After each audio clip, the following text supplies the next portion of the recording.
Radio.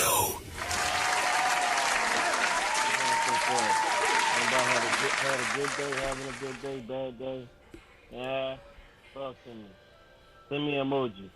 In fact, that's what it is. If you can, your emoji. Send me an emoji. How your day is. What's good, brother? We can hear you now. I bet. I was just talking to the IG listeners, followers, engaging with the people, so it ain't no awkward silence. Okay. Peace. Peace. Shalom. Peace. Yo. Shalom. What's going on? Behind. And all the good sayings out there. Yes. Asa. What's up, good sister? How you doing? You got the candle. You got the candle burn. I'm about to take my shoes off and become one with nature. Yeah. I need that. You about to have me on my Eric Benet. I'm about to take my shoes off and stand in the wood chip back here. I'll watch that. You got the candles burning. Yeah, echo. I don't hear no echo. I think you're tripping. I hear no echo.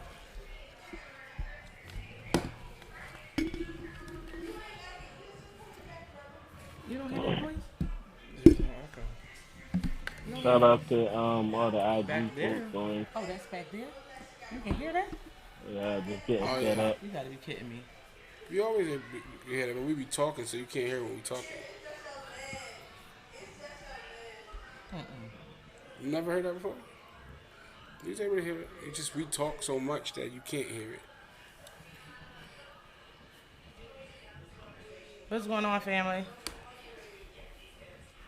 Oh man, I'm sorry. You talking to me? Oh, yeah. I'm back. Oh, I'm zoomed in. it's all good. I'm chilling. Hope everybody doing good You out got there. that sun. You got that sun glazing all over your All face. in my face, today. right? Mm-hmm. All in your grill. All in there.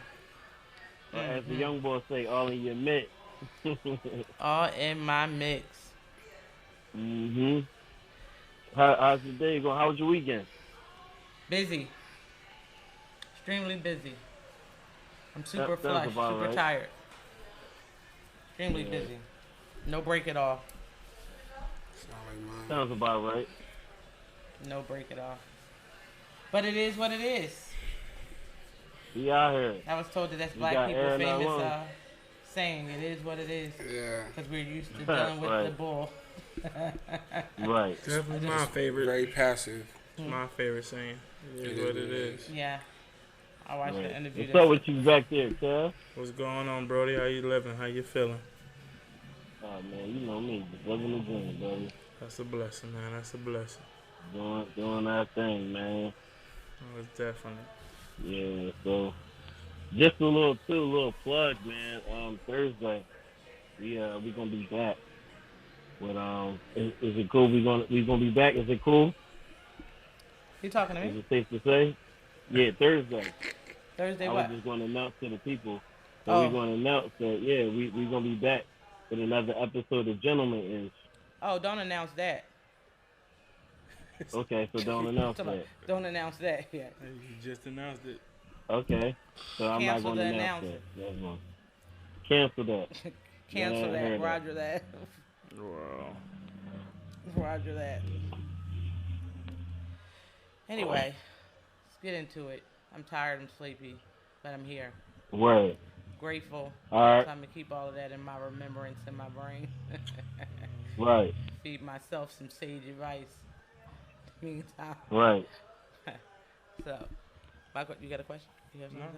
No. Oh, I have a question that I'm going to pose. Okay. I might have an answer. Actually, I have a few, but I just want to get different perspective on the saying. It's a thin line between love and hate. Okay. Share your perspective on what you think that is. Go ahead. You want to start with me? A You're thin the line baby. between love and hate. Yeah, I think the thin line between love and hate, I think is a thin line because to a degree, in order to hate something, you have to love it, or at least one point had loved it. But it's not love where like you like it. They say love in reference of have a feeling towards it. You have to have some type of feeling. If you don't care about something, you don't love it, you don't hate it, you have no feelings at all. So in order to hate something, you have to at least care about it in some sort. So I feel like they use the word love just as the reference of to care, to have some type of feelings towards something. Because when you have no feeling towards something, you don't care at all. Like, you don't hate it, you don't love it, you're not mad at it, you have no emotions to it. You don't really care. You don't care. But when you only, in order to love something or to hate something, those are emotions. So they require feelings. If you have no feelings towards it, how can you care about it? Care enough to hate it or to love it. So I feel like that's the why it's a thin line between love and hate. Okay. You want to go next? Yeah, I mean, basically, You just put what he glasses said. on. Yeah, you know, I got to do my sun shades on. I'm No, outside. you know he cool, man. That's Chase cool right there. Yeah, you know, they call me cool. Yeah, but like you said, you know, the thin line, to my interpretation of what it is the thin line, of course, between love and hate.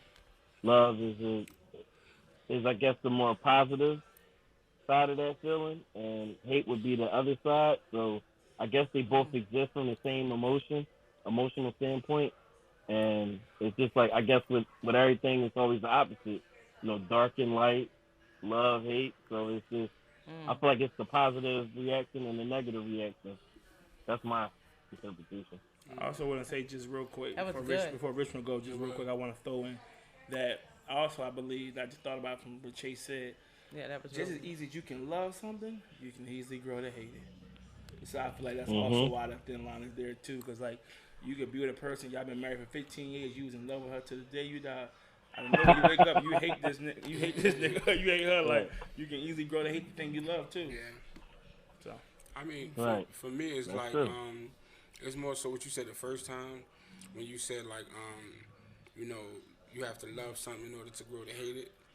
I feel like with me, I feel like when I first heard the thin line between love and hate, I always took it as like, you know, you love something, you love someone. It's like it's very easy to, after a while, you know, I feel like when you first meet something, it's perfect when you love it. I love this because you're this, you're that, you're this, and it's like once you start to find out more things about the person, or once you know certain other situations arise, it's really easy for you to start to hate them because they're not what you want them to be. right. That's my interpretation. Like I loved you because I thought you were this, but now I'm starting to hate you because You realize you know, ain't. right? Because you're not what I want you to be. Right. So that's why I feel like there's a thin line, because it's like you said, if I didn't love you in the first place, I wouldn't care what you are, who you are. Right. But the fact that I've grown to love you, it's like the minute you do something wrong or outside of what I love about you, it's real easy to switch. Like, you know what, like it just makes me more mad. Like, you know what I'm saying? Not me personally, but I think that's how people feel. I got you. Yeah. I feel like the question would be, what is hate then? I guess, what is hate or what is love? Well, I was getting it. That was the next question, because I mean, I guess I'm totally different, because I can't find hate in anything I love. You can't find the ability to hate anything you love? I don't know how to unlove someone once I love them. I can't find the hate. I can dislike you. You have to, but I can't find the hate. But see, that's why I said not me, because I'm similar to that. Like me, if I love you, I love you. You feel what I'm saying? I just know how to deal with you as a person. Right. But it doesn't. I'm trying to figure out where's the hate, and that Well, his hate is not strong dislike. Hate is on a whole nother level. Exactly. So hating something is something totally different. That's why I'm trying to figure out that thin line between love and hate. Right. I kind of get Chase's perspective on what he said. There is the opposite energy on the other side of anything. But in reference to the thin line, but how do you get to that? How do you get to that so fast? But then that line wouldn't be thin to me. It would be thick, because it would take a lot for someone that you love to hate you. Right. But see, I think there's I think why people say love and hate, they coincide because they both take an immense amount of energy. To truly love someone takes energy, and to truly hate someone or something takes energy. See, you have you have dislike. Right. But so you have a like, and when you like somebody, When you start to develop a strong amount of feelings and energy towards something, it evolves into love. Yeah, but it's a When you thin, it said it's a dislike- thin line. I'm trying to figure out where is the thin coming I'm gonna at. tell you why I think it's thin though. I I think it's thin because you're already halfway there in the sense of you have a strong amount of energy connected to that. That's why, me personally, like I said, it takes a strong amount of energy to hate something and to love something. So if you love something, you're already halfway there. You have a strong amount of energy towards it. So it just takes that something to do something that's really like vile to you, to where you can easily switch to hate. So the thing about it is, you can hate the action, but do you hate the person? It's my point. But that's you reference just the person. The thing is about that statement. I feel is when you hate the person, because I feel like you can't hate someone you never loved. That's what I'm saying. Why would I hate you if I never loved loved you, you or exactly. had enough? That's why I say I like this first Yeah, answer. that's my because thought process if too. I never really loved you, I can never hate you. why can would I say have that, so 'cause much I hate energy pedophiles. to hate you? I can never. But see, you're You know hating why? the act, not so much Well, the which is person. deeper true. than that. No, That's- it's that's a true. difference. No, but sometimes it's the But person it's too. deeper than that. It's deeper than that. But Depending on you how can't they say is. Papa, You know why? You know why you can hate pedophiles? Because the type of person you are, you love all people. Right, Right. exactly. So now that person did what they done did, you have a hate for them because why would you, as a person, Right. that I love, you Yeah, out destroy here somebody trying, else. you out here trying to protect people you don't even know. Right. You got love for people you don't But see, even that know. come back to the So that's energy- why you the can energy hate someone standpoint. doing something that you don't like. But that comes back to the energy. I said she already has an amount of energy invested everybody. in everybody. In So everybody. if somebody comes to try to alter that energy, she can easily switch it to not hate that. I hate that. Because it takes a lot of energy to hate hate, something yeah. or to love something. You'd be very tired Well, loving no, somebody or hating somebody. Like, it can consume you. No, 'cause I it's get that powerful part. energy. No, I 100% get that part. Just like I understand that hate is real and love is real. that's But what it. I'm saying is that saying that is a thin line between love and hate in reference to someone you love. I'm trying to get that concept of how that's possible because it doesn't. Because I guess it It depends. fit to me. Now I know you can hate actions that people do. Yeah. They're habitual hate liars or someone. exactly. But to actually hate someone you love, how is that possible? You can dislike 1,000 things about them. Okay, so but let to me- hate, So let me ask you this question. Yeah. Then. I'm I don't get gonna it. throw your own words back at you. yeah, You say it's hard for you to hate somebody. You can hate their actions. So if that's the I case. said somebody that I love. Yeah, Right. which is true. So if that's the case, I'm not gonna argue that. But if that's the case, do you ever truly love somebody or just their actions? Because the minute they 'Cause I was start about building to get you. actions, do you And still no, love them anymore? I do. So you can actually, No, so you do. You can throw it back. But and that's why I forth. said you can dislike because that is true. That's 100% true because you you know- know that. There's plenty of people think that don't do that I like, but I still love them. That has nothing to do with it. But that posed my next question. Then what do we consider love? Because Because what said does the love question mean is, to what you? is love What and does what love is hate? mean to you? Because it's What does it it's- mean to you? What love means shit. Well, And you I gotta think, think about and it I when it also come think back. when you Yeah, say come love back. and hate, I also think it's the in love, not just love. Right. I think it's when you're in love with someone, there's a thin line So between it's love and hate. situational. Because because got you. I feel okay. I feel like you know, think about the movie. Like when you in love with someone, So it's in love. I and think not it's love. in love. It has When to you be say- in love. difference. It's a I say difference. when you say when they say it's a thin Or line it's between love and probably hate. not in love, because if you're thinking about the movie, it wasn't that she was in love. She said, I told you not to mess with me. It's what she told him not Yeah, to but do. they was in So she love. stood by her She word. grew in love But with he him. did something she didn't like. That wasn't But considered she love. grew in love with him though. That's not really He wasn't in considered love love. with her. You can't say that. That's what That's she not All right, considered but love. that's That's not- my point. so you She can't considered say it, but it. that's Right. not love. All right, You can't say either that. way, I'm just saying. Either way, I'm just saying. When you love somebody, it's like the alternative is a lot of people when they So- break up because someone did something, it turns to hate. A lot of people don't want to see that person no more. Don't want to be around Right. them. It's hate now. Well, I don't know if that's love or it is respect or boundaries that was crossed. Because sometimes people can say, listen, if you're not interested in me anymore, tell me, let me go my way before it goes to here. And then if a person felt like they were strung Hold along, on. you bring different emotions Exactly. out of So that people. last So part. that part doesn't have to do with the part that they hate them. It's how much is what you did that made me lose all manner of respect Right. for But you. in That that doesn't case, mean it they don't depends on- love. it It's depends that on the last person. part you just said. See, what you It said don't mean was, that the love you is see what you gone. said? You said, let me know if you want to be with me before we get to here. Before we get here. But a lot of people Right. let it get here. And Well, that's no, why. but that's my point. A lot of people come from? Because if one person tell another person that, and the other person doesn't respect what that other person just put to the Yeah. table, right? Is that person, you know what I mean? Yeah, yeah. At fault, they at fault only for trusting and keeping their obligation.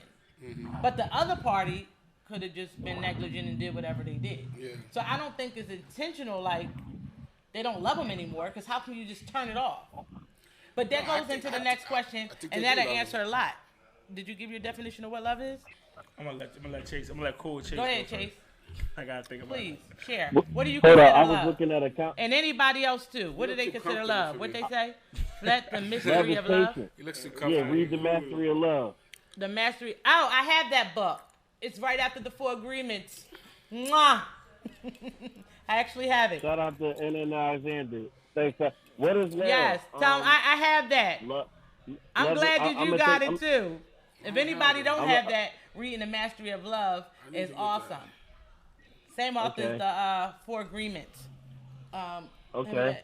It's The Mastery of Love. They have a few of them because I own the whole collection. Let Chase go ahead. Yes, I get around to reading. Yeah. I like to read while I'm So up. yeah, basically you said what is love? Yeah, what is love to you? Oh, damn, So I was saying I'm gonna take it to the biblical side. What is love? Love is patient. Love is kind. Love is long suffering. Start reading my fireplace. Start reading my fireplace. You know what I'm saying? Yeah. You know what I'm saying? You know, fireplace. shout out to Sage the Fireplace. You know what I'm saying? You know, I be studying. No, but I got another one of those. Yeah, love is all those things. matter Love is definitely, some you know, you just I'll read having, mine. you know, one thing for sure for me is You read it patience. too, though. Nah, I can get my daughter. You know what I'm saying? You definitely learn a lot, you know, through different things. The 5th agreement, okay. Yeah, love is definitely, you know, it's a multitude of things. But again, I feel like, to me, I associate it with a positive feeling, positive affirmation. I got and, the 5th agreement. Yeah. I'm sorry, Chase. I got hype. They feeding it's me all good. good. I'm sorry. I love you. They just feeding me good energy when I sing the 5th agreements, the mastery of love. Listen, whoever that is, I need to put in there. Yeah, Y'all just write them down. Go get them boots because they would change your life for forever. For real? Oh man, I have that in my house. They the would 4 agreements. I listen. never read it. Listen. If you're missing out. You're missing out. I gotta get If him. you listen, he's I gotta get him.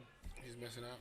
missing out. The 4 agreements is I'ma the check 4th out- agreements is number I'ma check out 1. that Mastery of Love, 'cause On I mine, they str- I added a struggle 5th with that. agreement to the end of the 4th agreement, but it's in another book. But I'm gonna it's check out the yes, Mastery I of Love love them. because I struggle with that. Yeah, the So I'ma Mastery check of out Love with is that. is definitely dope. So I'm sorry. Before we go back into again, I agree, patience and positive. Chase, can you just reiterate really quick?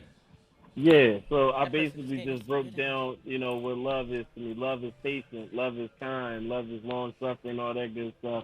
I was saying that it's basically, for me, it's one thing of just being patient, and just being able to exercise that daily, just in your relationship or whatever it is that you're applying love into.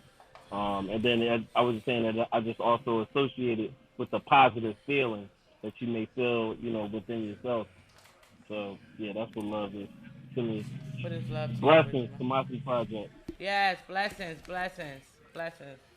Love to me is, I feel like it's when your body feels like, and you feel like you found someone who compliments you, like when you find, what are we talking about, love and relationships or love period? No. Period. Just, I said, what is your perception of love? Oh. Because we all have our different. You don't perceptions. only love people in your relationship with. To me, love is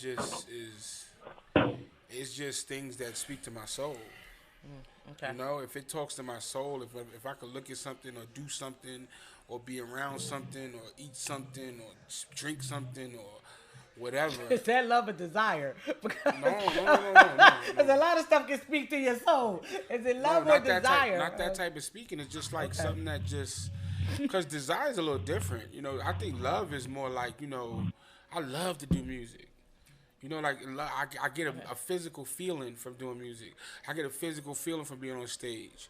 You understand what I'm saying? I get a physical feeling from chocolate milk.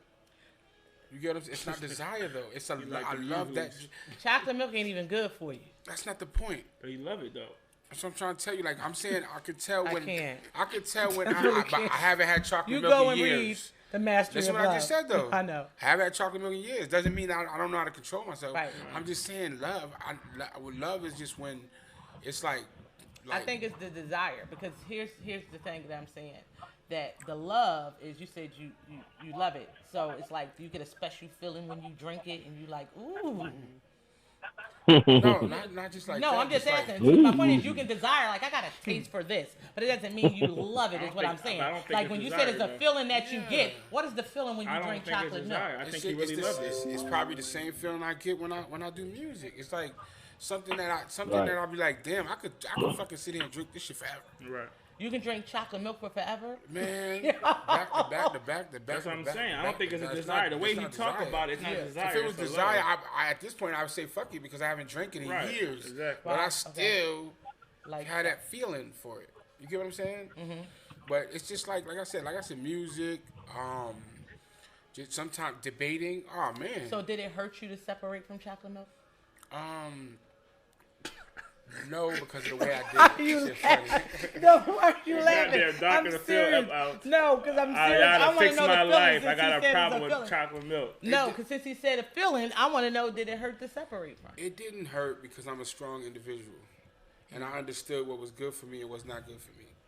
You understand what I'm saying? So, gotcha. No, it didn't hurt, but I will say that, just like it if you didn't have to give it up, you wouldn't have. Huh? As if you didn't have to give it up, you wouldn't have. Hell no. But what I'm saying is I had to stop music for a while.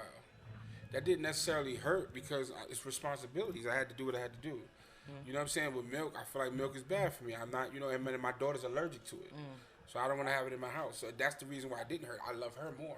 Okay. So another love trumped that love. So I'm getting your perspective, your of perception of love. Yeah. Exactly. So I get it. So that love is, okay, I got it. That's the limited kind of love. I get it. You didn't ask me about unconditional love. You just said no, love. I didn't know. No, I said love. I didn't know. I'm not talking about conditional, but I get it. I said, what is your perception of love? So I get it. Right. That's definitely conditional. And it's not a bad thing. It's just what it is. Yeah, it's like, because you can grow to love this. You can grow to love that. I've only had one unconditional. I've only had one it's unconditional love in my life. Your mama? No. Oh. My daughter. Oh. There's conditions with my mother at this age. At the age where I got to where I can perceive. My mother had conditions on her love. If I was doing too much, if I was too bad, my mother, it wasn't like, okay, I still love you either way. No, you got to do right. Right. My daughter's love is, no matter how wrong I do, it's still. It's unconditional with a kid. Still. It is. You ain't got no kids. Right. You ain't got no bruh. You ain't got no kid. When you can see your kid crying and mad because you doing something, I agree. And still. Well, I agree. But I don't think that takes unconditional love. No, that's unconditional, bro. I agree. As a father with a daughter, I'm at 5. She's 5 years old. Right. I still can't do no wrong. I don't care what I do. Right. That's true. My daughter cries because I leave to go to work. That's why it's so good for him she to gets pour. Older, that's over. No. Here's the thing. About that. It can. It can as long as he's a kid. Yeah, as long as you once she continue gets grown, to do that. That's dead. It's conditional. Well, then don't wish that on him. But I'm just saying. It's the truth, though. But it is the truth. Have once as long as, unless she does something wrong. I've experienced unconditional love. Right, and that's good. At this point, it's unconditional. At this point, then yes. At this point, yes. Just like with me and my mom. I know it's going to change. What did you say? Go ahead, Kevin. I agree with Chase. Yeah, go ahead. That's something. They lost Chase. They get Chase go ahead. back. Go ahead, Kevin. That's why it's like that. Okay, I'm wondering. For me, I was going to say patience, but I figured that was too easy of a cop out. For me, I think love is acceptance. Okay. I think when you truly love somebody, you accept them for who they are, who they ain't, what they is, what they is not, and I feel like that is the. And I feel like until you are truly able to accept somebody for who they was, you can't really ever say you love them. Until who they are. Yeah, because you put the past tense. Yeah, I'm sorry. Let the relationship go and let's speak in the present. But acceptance is easier to say than done. No, go. It is. And the people with the rich most say, when you expect somebody, well, I love you, God, I thought you was gonna turn out like this or be like this. You felt loving them for their potential, not for who they was. So in hindsight, you never really loved what you thought you did. Okay. So for me, I truly believe love is acceptance, and I'm working on that. Okay. So that's true. And I do too. I believe love is all of those things. And I do have that. Love is patient, kind, understanding, and all of those things. But I truly believe my perception of love is universal. It's actually being in tuned with all things. It's that circle of life. You know what I mean? Being so connected, but you can't reach that level of love unless you are in tune with self-love and being the best person you can be. And that means taking care of yourself spiritually, mentally, physically, emotionally, capable of actually learning yourself and striving to actually be who you really are and actually connect with yourself and align with yourself. It would be impossible for an individual to love someone to the extent that you just spoke of.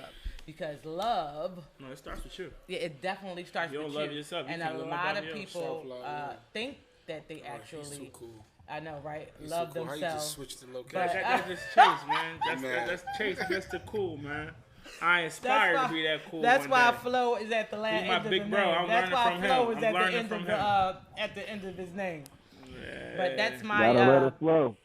that's my ideology too, as far as his love. And I suggest everybody again, as they said on there, go get the book, The Mastery of Love, because it actually teaches some of those core values in there of how to align and be in tune with yourself and be and connected to all things. Is when you actually come from a place of having respect and morals for any and everything, because all of us have a purpose here. The plant, the roach, even though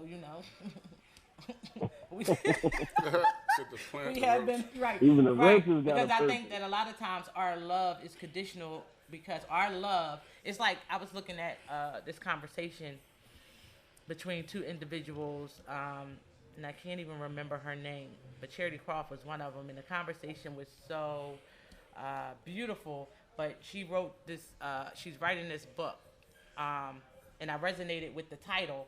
It was called My Love Have Anger, or something to that magnitude.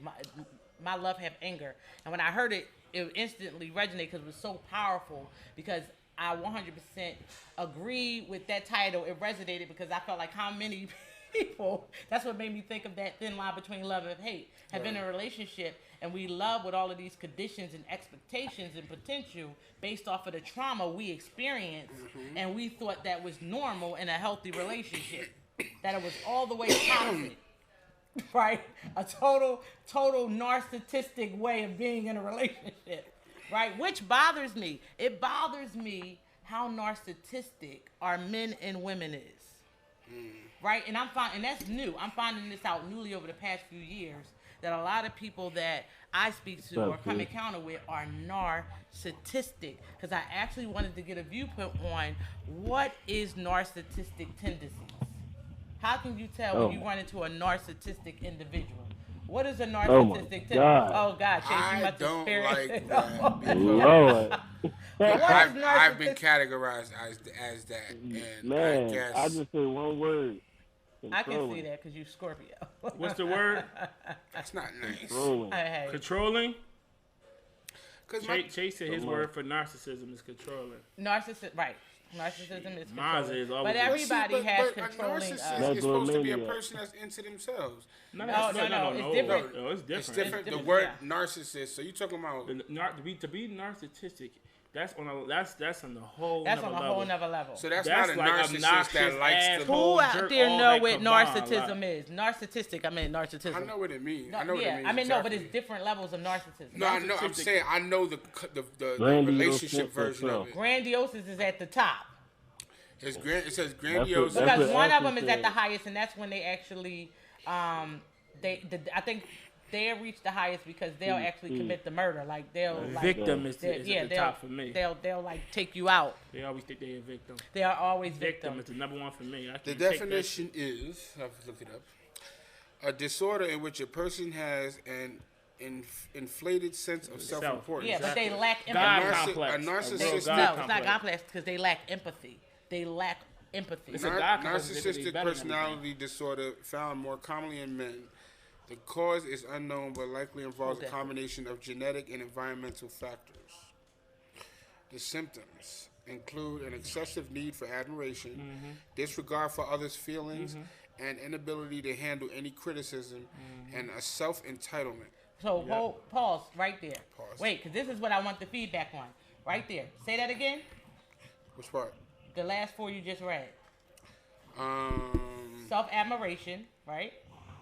Symptoms include excessive need for admiration, disregard for others' feelings, and an inability to handle any criticism and a sense of entitlement. And that seems like half of the daggone community that we deal with. Yeah. That seems like society today as a whole. Everybody seems to be suffering from narcissism. Those 4 things right there: admiration, Disregard for other people's feelings, inability to handle the criticism, inability to handle any criticism, and to me, sense that's of people entitlement. taking a lack of accountability. Everybody a victim today. And yes, or if you tell them something that you feel as though don't suit them, you're hating. It's like, no, I don't like your wig. I'm not hating. It's wrong. I mean, everything is considered hating. And I never liked that because you know why? I feel like, you know, in my day, you know what I'm saying? In his day. In my time, you could call somebody out on fake shit. You could call somebody out on anything, any type of, hey, you said this. You know, it's like, now you can't do that because, like you said, it's considered hating. They brought out a word called not hating. hating, you're toxic. No, it's they hating. They throw around toxic. You're toxic. No, I'm talking about just in general, dealing with everybody. Like she's trying to say that most of our generation, most of this generation is narcissist, right? Oh, it's narcissist. And it's true because, like I said, if you come outside, right, and I be like, yo, that shirt is fake, yo. Somebody else might say, why you hating on it? Why am I hating? I'm talking about what's true. Well, I would consider that fake because I'm thinking, why does it bother you if somebody else have on a fake shirt? That's why it's hating. See, That's why it's hating. Why does it bother somebody have on fake Nikes and not real Nikes? It ain't your name and your brand. Why you hating? But it's like, it's hating if it's volunteer. If somebody asks you for your opinion, you get that's it, different, you're fine. Right? But when you volunteer it, that's hating. That's why they say in my time that was okay though. In my time too, growing up, you know, we would crack jokes, we crack jokes like, yo, yeah, but that's still but that's a good question though. Why but does it bother somebody what somebody else has on if it's not the real brand? Maybe because they spent the money on the real shit and they're a little upset. But I spent $500 on my shirt, but you can spend $30 on your shirt. We standing next to each other and they looking at us the same. Okay, so who really the fool, me or you? So why you hating though? Who really the fool, me or you? You're hating because you're mad at yourself one of us is the because fool. You spent the amount of money on this girl's shirt. Listen, and I saved me $470. I'm still fly. Neither one of us is the fool because everybody's gonna sit there and say everybody's gonna know your shirt is fake. Not necessarily. We're supposed to be out here rocking Gordon Gartrell. From New York. Right. No, I see. You from New York? But that's the thing. I don't wear that. I don't wear that type of stuff. You know what I'm saying? I mean, you from New York. You Only know thing what design I wear is my glasses. New York is knockoff Queen. Knockoff Queen and King. Damn right. And in Philly, you go to 52nd Street. So. You go to 42nd Street, New York. Is what was we 34, on? Love. The difference between love and hate, and what is love? We got the perspective. My next question was, what is the difference? And this is everybody's perspective between grimy and slimy. Oh, that's easy. That's easy. Oh shoot, Richmond from New York. That's easy. Yeah, I know both. Talk about enlighten us. I know both. Slimy. Okay. Is a nigga that. Well, I know slimy. Go ahead. Yeah, slimy is a nigga that do shit that's fucked up, but they slick with it. You know what I'm saying? You won't know that they did you dirty. Grimy is a nigga that do you dirty, but out in the open. Grimy is we both go to do something, and boom, we say we do something, and then I take yours. Wait, What we talking about? Start over, because you did so many ad-libs. I didn't even catch it. It was, listen, that was straight. You understand? Yeah, I did. Based on what Richmond was saying is grimy is, I'm going to stab you in front of your face. In front of your face. Slimy is behind your back. That's what he's saying. A grimy nigga, they'll say, yo, don't. Wait, I thought grimy was worse than slimy. No, grimy. Slimy worse. No, grimy sound way worse. Grime is worse than slime. Grime is a buildup of slime. Yeah, but slime is Definition. No, we can't go by definition. Hey, wait. Anybody out there know grimy is worse than slime because grime is the buildup of slime. In the definition, he's gonna pretend like he love you. See, you're talking about the definition. The whole time. A grimy nigga, you know it's coming. Everybody know he grimy. Or he your friend. He gonna love you, do all the shit for you, gain your trust, and steal from you. Let me do it like this. This is to be better because you're looking at the definitions, right? Right. I just know what grime and slime means. So let's think about it like this, right? All right. So grime. You said that's the buildup of slime, right? Yeah, it's like so the buildup you of know, of but slimy when something stuff. builds up, you know that it's bad. At grimy, you can see that. You know why? It's built up. Right. Slime, you won't see it coming because it ain't built up yet. Oh, so this that's person, considered this worse. person has been going behind people's back, slimy. At some point, he'll be considered grimy because everybody gonna know and not want to deal with him no more. So then he graduates to grimy. Slimy is the beginning of grimy. So it's like, okay, so it's no different than them saying that ignorance is the worst sin because you don't know. Right. You don't know. I guess I fall in that category today, not knowing the difference between grime and slime. No, you actually do know the difference, but you just didn't put it in the perspective of the streets. Queen Okay. You know that you taught me something. Right. I didn't know slimy was grimy was the buildup of slime. I didn't know that. But now I see why you would call someone slimy that's, doing it behind your back because they can do it behind your back because everybody don't know that they grimy. Everybody don't know that. But after a while, everybody's going to catch on to your behavior. Yes, and then you're going to new be slime, considered. You got to be on the watch out for that because we don't know what turns into grimy. Right. I guess. You don't see it coming. I got street educated. You know what I'm saying? Let's talk about it. Let's talk about it. All right, so Kevin went to the bathroom. Chase, what's your definition? Oh my God! Like y'all literally said everything I wanted to say. Like grimy and slimy is literally. Because I got the New York version like in the beginning because he was spitting rap lyrics and bars. The same way. It's just like you just literally going to either do it behind your back. When the nigga go around and do it, I'm like, wait, what? And it's like, as we say, a grimy nigga is like the strong arm. I'm a strong like yo. Like I'm gonna take your chick. Like that's you grimy. You said grimy like, is a strong arm?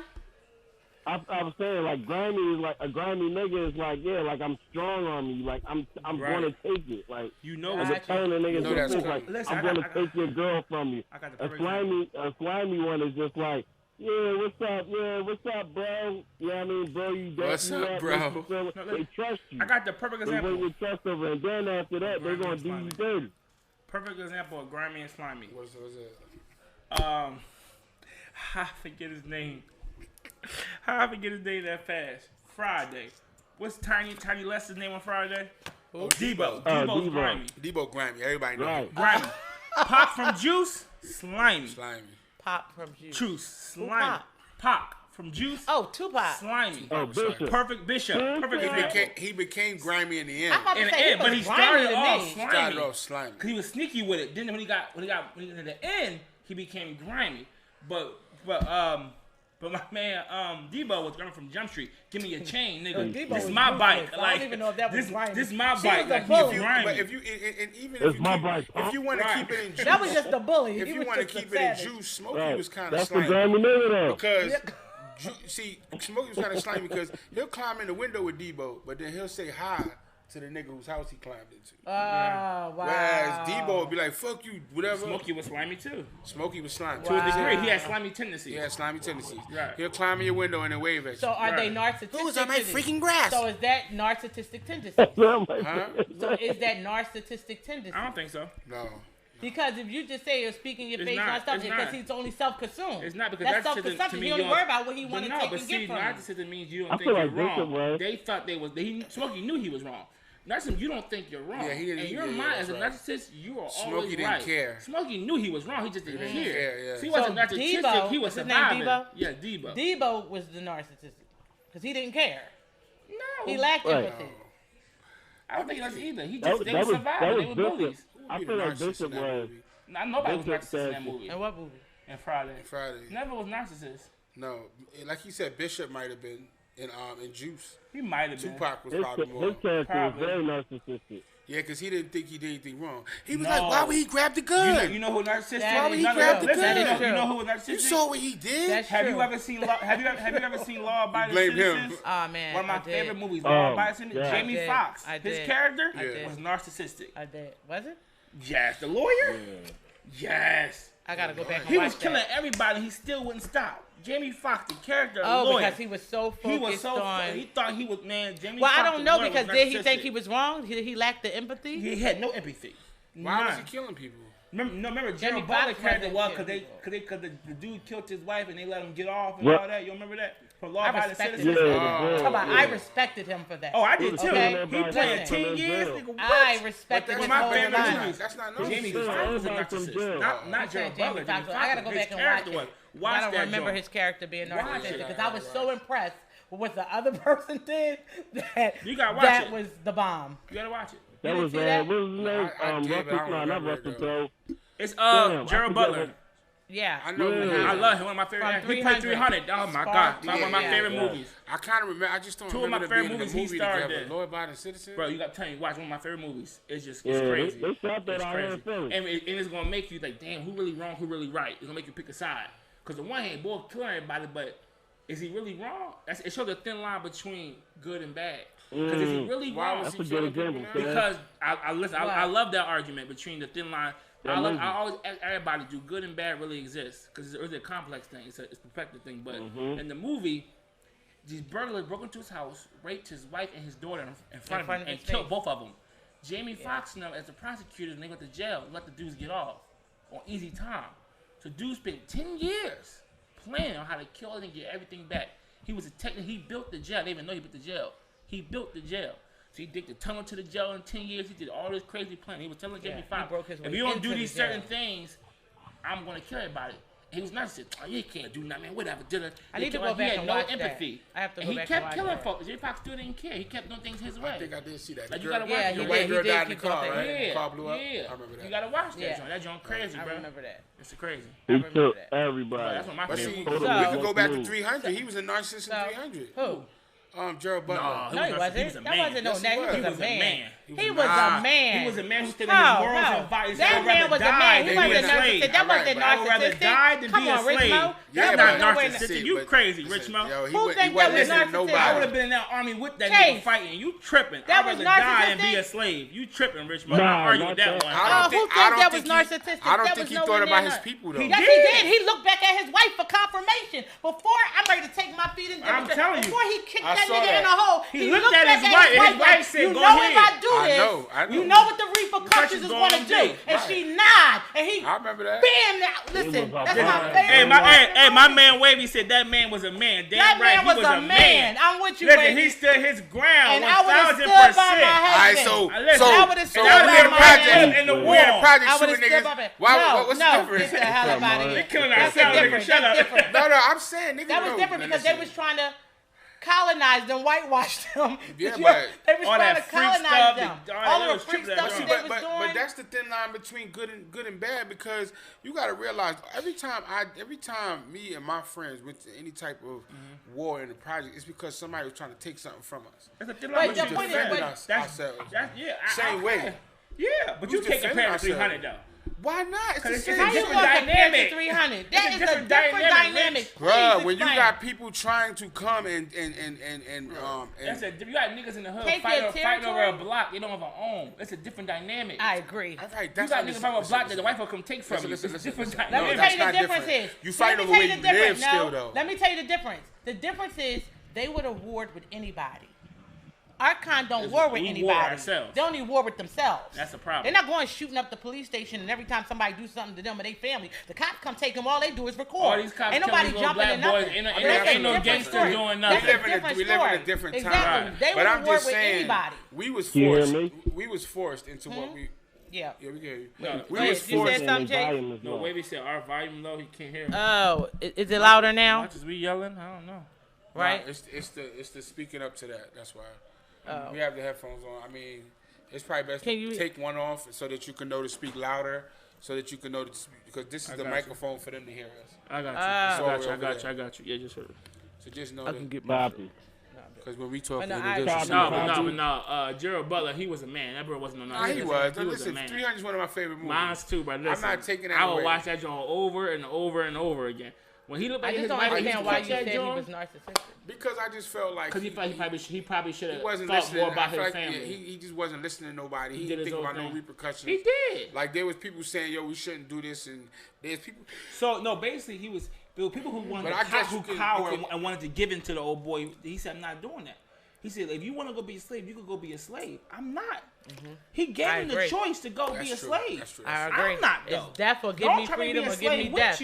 Some people I'm, chose like, death. Me personally, Some people chose death. I'm with you. I'm going to fight with you. I agree. Yeah, He looked too. at his wife as a man and said, what do you want? When she nodded, basically saying, agree. I'm going to stand with you. I agree. He let her know Because that the if side my wife effect got from my that back, is- I'm good. Listen, because the side effects from that is, I hate to say it, the backlash, but it's true. Because once you agree willingly to lay down to be someone's slave, it breeds a whole new generation of cowardness. soft-ass niggas. Of cowardice. Right, because that's what we run into today. I know Yeah, I a whole would bunch of have stuff. never agreed to be a slave. You got me. Nah, you have to kill me. I just you felt got, like you got to kill me. it was a better way maybe to deal with it. But I guess you're right. Sometimes you just gotta say fuck. Listen, as a man, you yeah. have to stay in your morals and your grind. At the end of the day, But that's where I go back to, and I don't mean to bring it to the streets, but that's what I'm saying. When you stand in front of your building and niggas tell you, like, basically, you can't even be out here, you live here. I'm not mad at that. So- I'm not arguing. Oh, no. I know, don't niggas- agree I'm with not- that. I'm Listen, not I'm arguing that good part. with Niggas that. shot at us, Listen, and it's we, like, listen, how do you... I'm how in do you- agreement with you. I'm in I'm not agreement with arguing with that. Yeah. As a man, you can't tell me what I can't do. Right, You right. have to make me, because that's the only way. So I Nah, agree with I'm that. agreeing with that. And I'm a woman and I stand on But that. I think, Because it was hard. Like, we wasn't out there trying to do nothing bad. But But, niggas okay. forced us into So a let me bad... so let me say you know this. what Let I'm me say saying? this to you. Well, then. sometimes I guess, too, you got to pick and choose your battles. And I say, can you say can say that you can now avoid it, that I'm avoid it. older. I would say you have to pick and choose your battle, because the old me would be like, we walking through this with hell, sleet, or snow, and we going to go through this. Right. But the older me is like, choose your battles. You know Nah, what I mean? Because if you like, go away around and certain that, things. and that's really, that's my mind. Cause I had to learn, because I was hot headed. Like me, I'm a swing. I'm gonna swing on you. I'm not arguing with you. I'm not fighting. I'm gonna swing on you. We went to rumble. But now, as I'm older, it's like you I'm a the black same, man. yeah. Somebody love you. You somebody's son. like Somebody you try to father. talk So people. if I can talk to you and we can handle like that, I'm going to. Yeah. You can call me a But bitch, I've a always punk. As been long like as you that, don't put though. your Right, hands on me, right. Yeah. you can call whatever you want to call me. Right. As long as you don't put your hands on me, you got it. Because at the end Right, of the day, that's where I I'm know at. I'm ready to die. Yeah. I'm pretty sure you That's ain't. where I'm at. So I'm gonna let you live. where I'm Somebody loves you. I can take me and call the name. I ain't that soft. Yeah. Right. As long as you don't I've put your hands on me, always- yeah. I'm straight. I wasn't always that way. I had to learn to become that way. Even in the projects, I was always level-headed. So I would be the one trying to, like... Because I remember even talking to two sides. It was, you know, I ain't going to go into too deep. So let me ask you a But I question. used to Why do you talk. think that is? Right. Like you said, that is so hard that you had to experience. I'm assuming it's black men. I don't want to say the N word, It but the black men that was actually coming in and tell y'all this. What you say, my territory, or get out of here. Y'all can't Yeah, be like, out of just here. can't even be over You can't be here. out. Why do you think that was? Why you think they said that? Yeah. Well, Or why do you think the projects possess that mentality? Why do you think that? Why do you think that? It's because it's a little possessive. They have that possessive mentality because the thing is, you know, they saw that we was getting money. They don't know how. We all was driving cars. We was all, and their thing was, all right, originally, some of them came to some of my friends on some, show us how you get money. And we like, all right, why? Like, why would we show you? Like, we never been that cool, so why would we do that? Just, you know. Is this the same projects or two different projects? Same projects. So y'all wouldn't even show people inside of your same project how to get money? No, because we already have problems with y'all. Oh, We gotcha. not cool. If we not cool, then what are we doing that for? Gotcha, okay. You see us getting money, they like, oh, y'all driving cars, y'all doing this. You know what I'm saying? And my thing is, they was cool with some of the dudes, not me. Well, they was cool with me, but not personally me, but they was more cool with them. They was all a crew before. Them separated got with me and my peoples, and us few people started getting money. Those other people was on some like, all right, they talking to their friend, they old friends. That's like you being friends, you being down with a group. No, I got it. You separate from the group, now you hanging with me. We getting money together. So the group come to you like, yo, bro, what's up? Show us how y'all get money. You like, bro, I separated for y'all for a reason. We ain't even that cool no more. Y'all said y'all ain't like me, so you know we cool. Now, we don't need to. We so don't my need to question do is, this. like, if you would have taught them, maybe you could have broke that barrier. I thought And that if too, you or would've you taught could have them- turned them into being grimy. No, or more they- slimy. No. The problem was they was already grimy. So Oh, if, so you if we stayed- would have taught them, we would have been cutting ourselves out. I They get would have it. took. It was way more. They than would have I'm- been from paid in full. right. They The took boy, what was the boy that went and Cameron. Imagine Cameron. 40. It would have been the imagine paid 40 in of full. them. It's a damn shame So- we can reference our shows to that. They would have, But- but that's what I'm saying. What I noticed coming out of people that come out of the who the heck is that? That's my homeboy E. That's a call for interview. Oh, hey, I'm like, who is Wow, that? I just pressed the Yeah, button. right. You I'm like, really wait, did. who you talking? I thought you was Chase. That's what I said. Well, who is? My bad. You really did. Gotta respect it. But what I was saying is, I noticed that two different crimes and that transpire inside of the black community or the projects, right? The level of crime is so different than the ones that come out of the prominent society, because it's still crime, right? Definitely. But it's different. It's totally different. Why do you think that is? The projects is a different world. Why do you think that is? Because- Why is the projects a different world? Because I feel like when you grow up in the projects, it's more so like I don't know. I just feel like Sorry, go ahead. what happened? Chase trying to get in there. I don't see the plus sign. Yeah, Oh, you okay. ain't doing it. I thought it was. I feel like when you grow up in the projects, it's low income. You know, when you grow up in outside the project in a house, I think the morals. I'm serious. No, I wasn't thinking that. I was still on the grimy slimy. So I'm thinking when you're in a project, you at your lowest, so you think of the worst shit. And when you in a better society, your crime level is escalated to a different better. level. Go ahead. It's because honestly, you being raised. Your crime is level. You're getting raised by a different mindset. You know what Okay. I'm saying? Because in the projects, the streets raise you. You go outside. You outside all day, whatever. When you live in a private house, it's different. Your parents, it's just your parents raise you differently. They're a different class anyway because they're in a house already. So it's already a different mentality as to getting money. Now, when you live in the projects, think about it. When I lived in the projects, my front door was never locked. Never. You know what I'm saying? Like, people can come in and out. It was more of a community, you know what I'm saying? Honestly, in the project. Locked. Windows is Like, locked. man, listen, I used to tripping. wake up in the morning and my mother would have gone, the door's open, I'm the only one, I'm asleep. People would have already came in my house. Listen, people would have already came in my house, came in my room and took weed and left money and went to school. I have never heard of such a thing. I swear. I didn't even know people's doors was unlocked in the Unlocked project. in the Even the project, people I sure. knew in the project, I can't remember their doors being open. Well, it depends on what house you lived in, and yeah, but You must what have I'm a popular house. Yeah, it was pretty popular. It wasn't. It was. Huh? We on town. So Town. it wasn't. 704. No. How much What's time? Oh, it Current. doesn't say. No, what's it? We wasn't. Oh, we got one. Earl, welcome, minute. welcome. Let me just acknowledge you really quick. How are you? Speak up to that thing. Can you hear me? She said, "Welcome, Earl. You can hear us?" Yo, Making sure what's your good, sound Earl? is good. Can you hear us? I don't think. Yeah, I'm locked in. I hear y'all. How y'all doing? Good. How are you? Welcome to the conversation. We just going over how y'all some doing? black people-ish. We on some black people, men and women-ish. All right, we got a minute On left. We We got got a minute left, fellas. We're gonna come out of this and come right back into it. Yeah. Oh, we- yeah, Then okay, we're gonna yeah, get yeah. started Hold with on. the interview with Earl. Okay, so I'm gonna close this out, and then we're gonna bring y'all right back in. Yes. Make sure y'all come right back. Project I'm right back. mentality. So where you live determine your crime. Yeah, it really does. Yeah, no, Yeah, I mean, it I think does, it it's does. important for people. Did you save it? It just went out. No, he ain't saying that. I didn't get a chance to because once it ended on its own, it just, Okay. Hit the live button again. Let me see the phone quick, Rich. it's not even letting me do it. I got it. So, wow. Yeah, who started the live? Or it had to be We us? did. Okay. That's why I said it had to be us. But Chase said he know how to get in there and do it. I don't know how to do that. Chase, Yeah, I don't know. It didn't even give me an option just now. And it definitely did. It just clicked off. It really did just click off.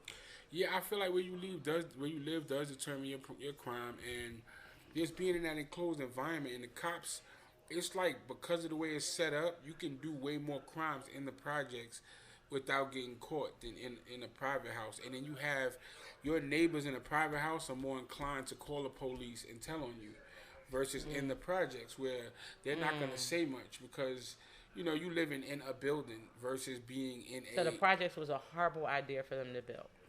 It was a great idea for them financially. Well, I was a didn't have horrible idea. no. I take that back. Ooh, I take that all the way back. Sorry, I shouldn't. Especially because I'm the one that know the history of the project. So I'm sorry about that. I shouldn't even say that. It wasn't that. It really was them coming out of poverty, and just the trauma of the projects is just everybody in a survival mode, really, because that was the 40 acres that they handed out for them, Richard Allen and all the rest of them going down and warring in Philadelphia. Yeah, the first White House was in Philadelphia.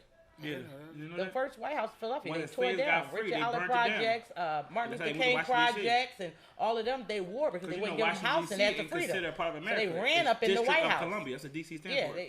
they Right, ran it's up not in the part White of House. America. Not part of America. Really, and But yet fought it's for the capital of America. their 40 acres. But instead of them giving the 40 acres, that would have been a 40-mile radius. They went up and built up, so they don't have to give out the wideness of the land.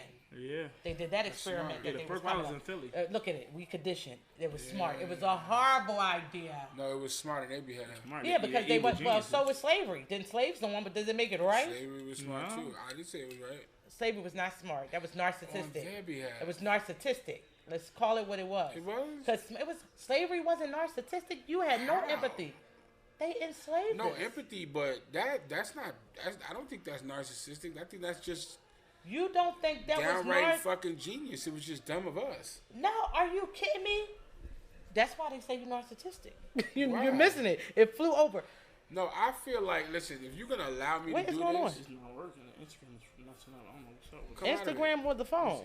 Instagram. come out of it. Let me see. Swipe up. I'm out of it, but I'm trying to shut it down, restart it. Here, I can do it for mine. This one. Oh damn, this about to die. Exactly. I'm trying to swipe it down, restart it, but this shit Let me see. not letting me. It's not that. It's the heater here. That's why I hate these.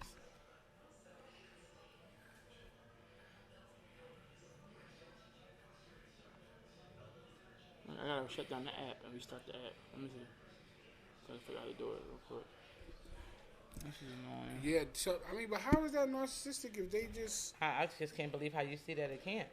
because I feel You like, don't have an Android charger in here, do you? depends on which one you're talking The about. wild one. That white charger should be that. Ain't nothing over there. It should be a white charger plugged in the wall. Got it on the wall. These Negroes.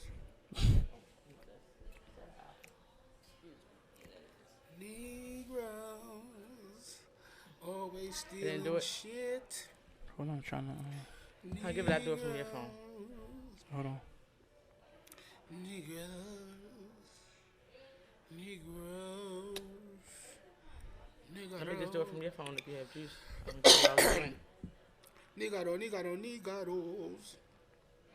Go to Instagram and add the account. Negroes. I don't know how to add the account. Give me. I can log out. No, you don't have to. Just put add an account. You should be able to do. Let me see if which one is yours that was messing up. He said it right here. Just Yo, I bro. don't know why it's not doing So you it. gotta Give me here. swipe up Why on it. would you answer if you're trying to get on the phone? swipe up. Boom. Get back Just, in. I just don't There understand. you go. Alright, nigga.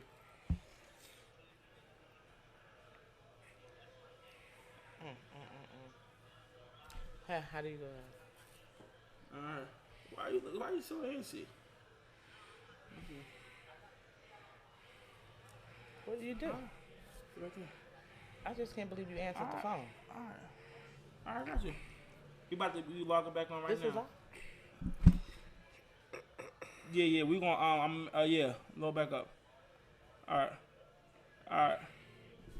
Got you. Here. I need that thing. Understand? Is the sound on? The sound is on. There you go. His name is T&B Benga, the manager. That's what he just told you. Yeah. I He can't. want me to call him Earl. Shout out to Sorry, man. Don't do that. He said my name is Johnny Cash. Right. T&B Benga, the manager. I can't believe Rich Mo said, "How is that narcissism?" I'm trying to understand. Like, educate me.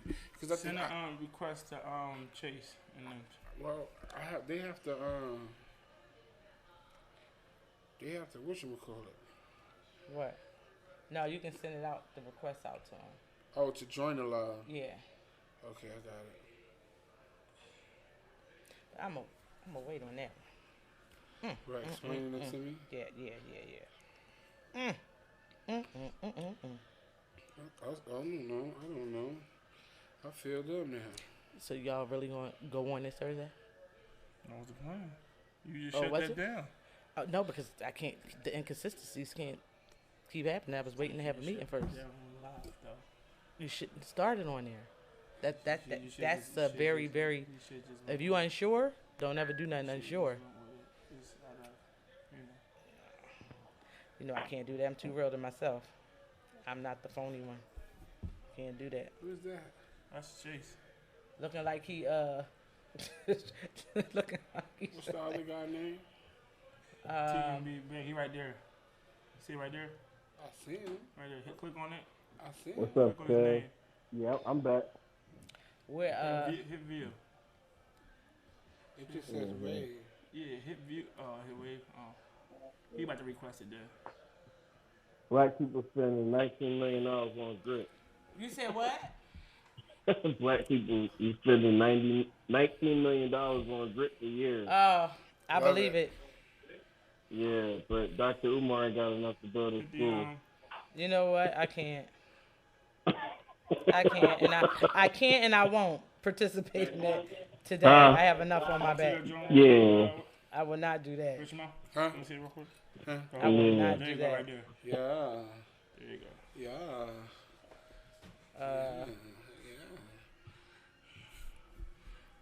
What's up, family? What's We up? back, What's we up? back, we What's back. up? Yeah. Yo, TMB Banger the manager. Welcome back, brother, man. What's going on, brother? To give you what How you feeling need. today, man? How you feeling? I'm chilling, bro. What's going on, man? How y'all doing today? Coachella. Chilling, good brother. Good, everybody I good. can't You ready? call it let's just collect. Right. For sure, man. Thank you for But yeah, joining man, us what we today. got you on the So, live, man, welcome first of all. Let's talk about it. Yes, We welcome, my appreciate brother. you coming We through. gonna yes, get to you. Yeah, about to say, if you want but- to give a brief introduction to who he is, what he does, introduce yourself to the people, and we're gonna throw him in the fire. We'll think let you give a good introduction, then we'll throw you in the fire.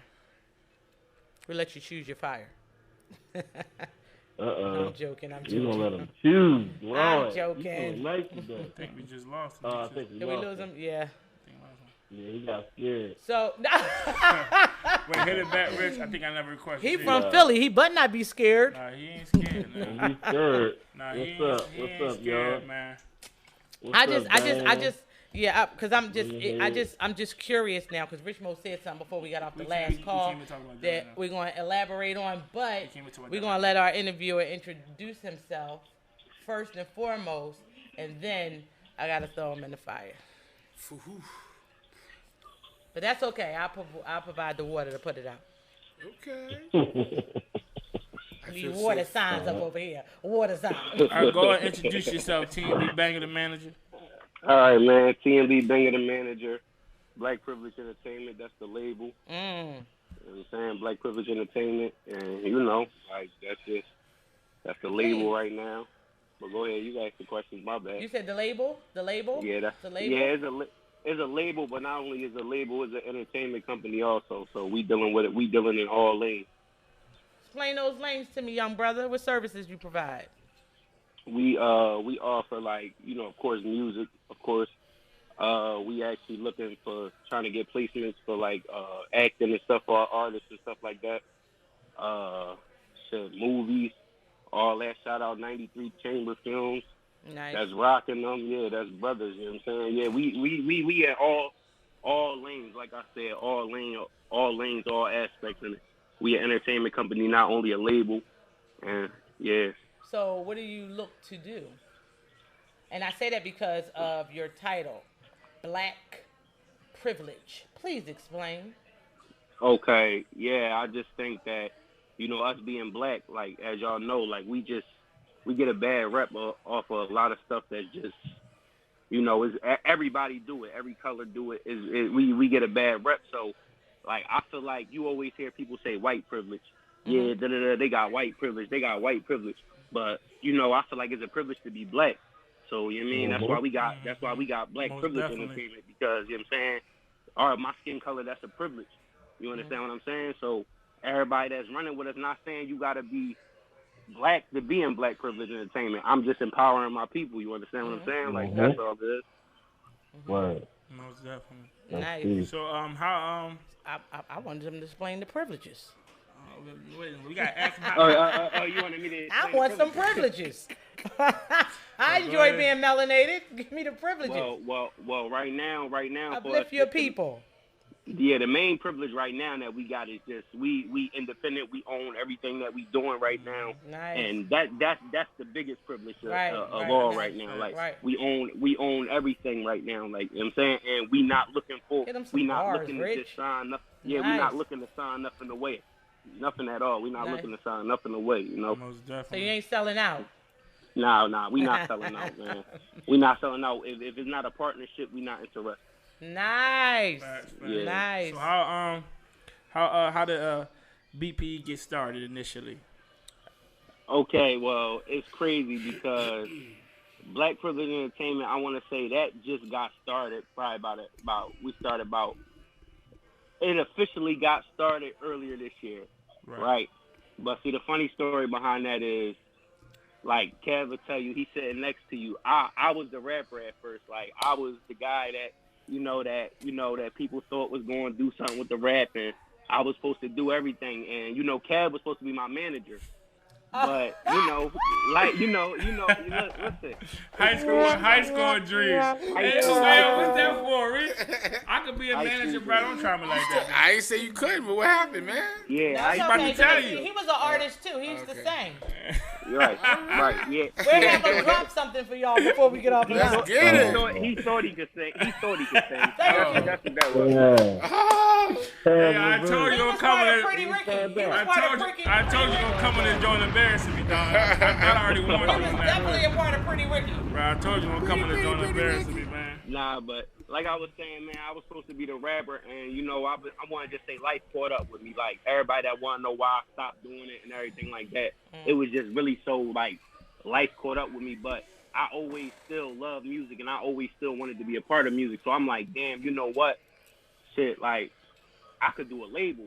You know what I'm saying? And I'm like, damn, I could do a label. And I had a lot of people supporting me behind it, like my little brother, my right hand rock, like my little brother GMS Blizz, Spazzo Bang, S4M Gotti, those just some artists that's on the label. Like they literally like, no funny shit. I'm not just shouting them out. Like they literally was supporting me every step of the way. They was behind me with everything I wanted to do. I love it. And like I said, I didn't want to do music no more, but I still seen a lane for myself in it. Whether that was managing, whether that was, doing whatever.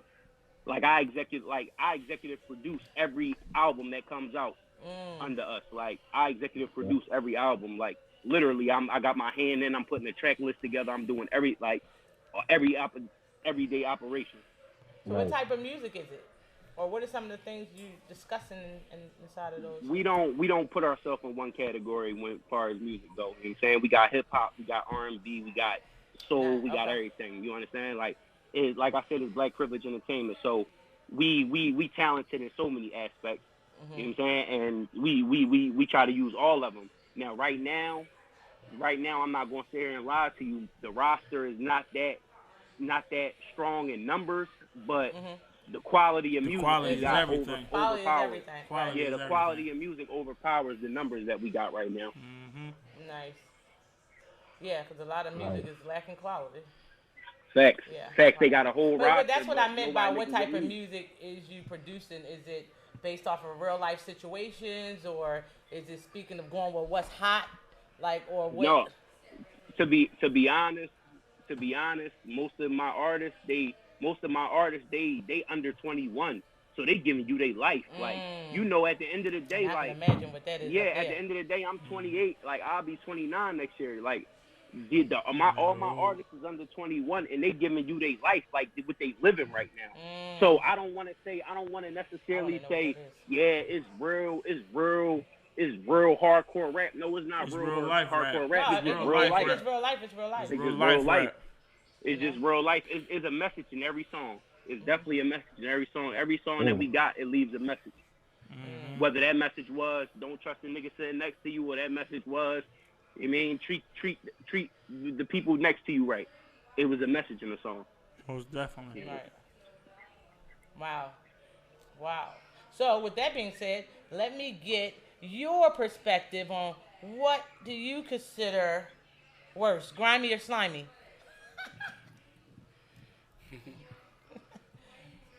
Get off that Metro phone. I'm joking. I got a Metro phone in here, so I'm joking. I was laughing because Reef sent me something yesterday, a picture. They said this was when the Metro phones first came out. The picture was blurry. It was hurting my eyes just staring at it. He talking about it made my eyesight better. It was hilarious. It's stupid.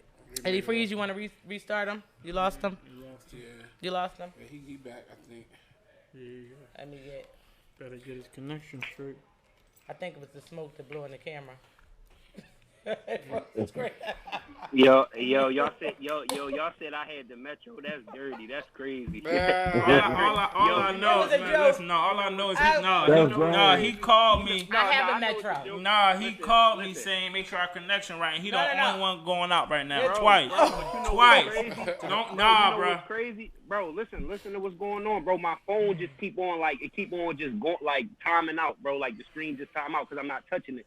So the screen just timing out and it's going out and locking. I got you. You know what I'm saying? But yeah, I'm locked in though. What was the last question? The question was, what is considered worse from your perspective?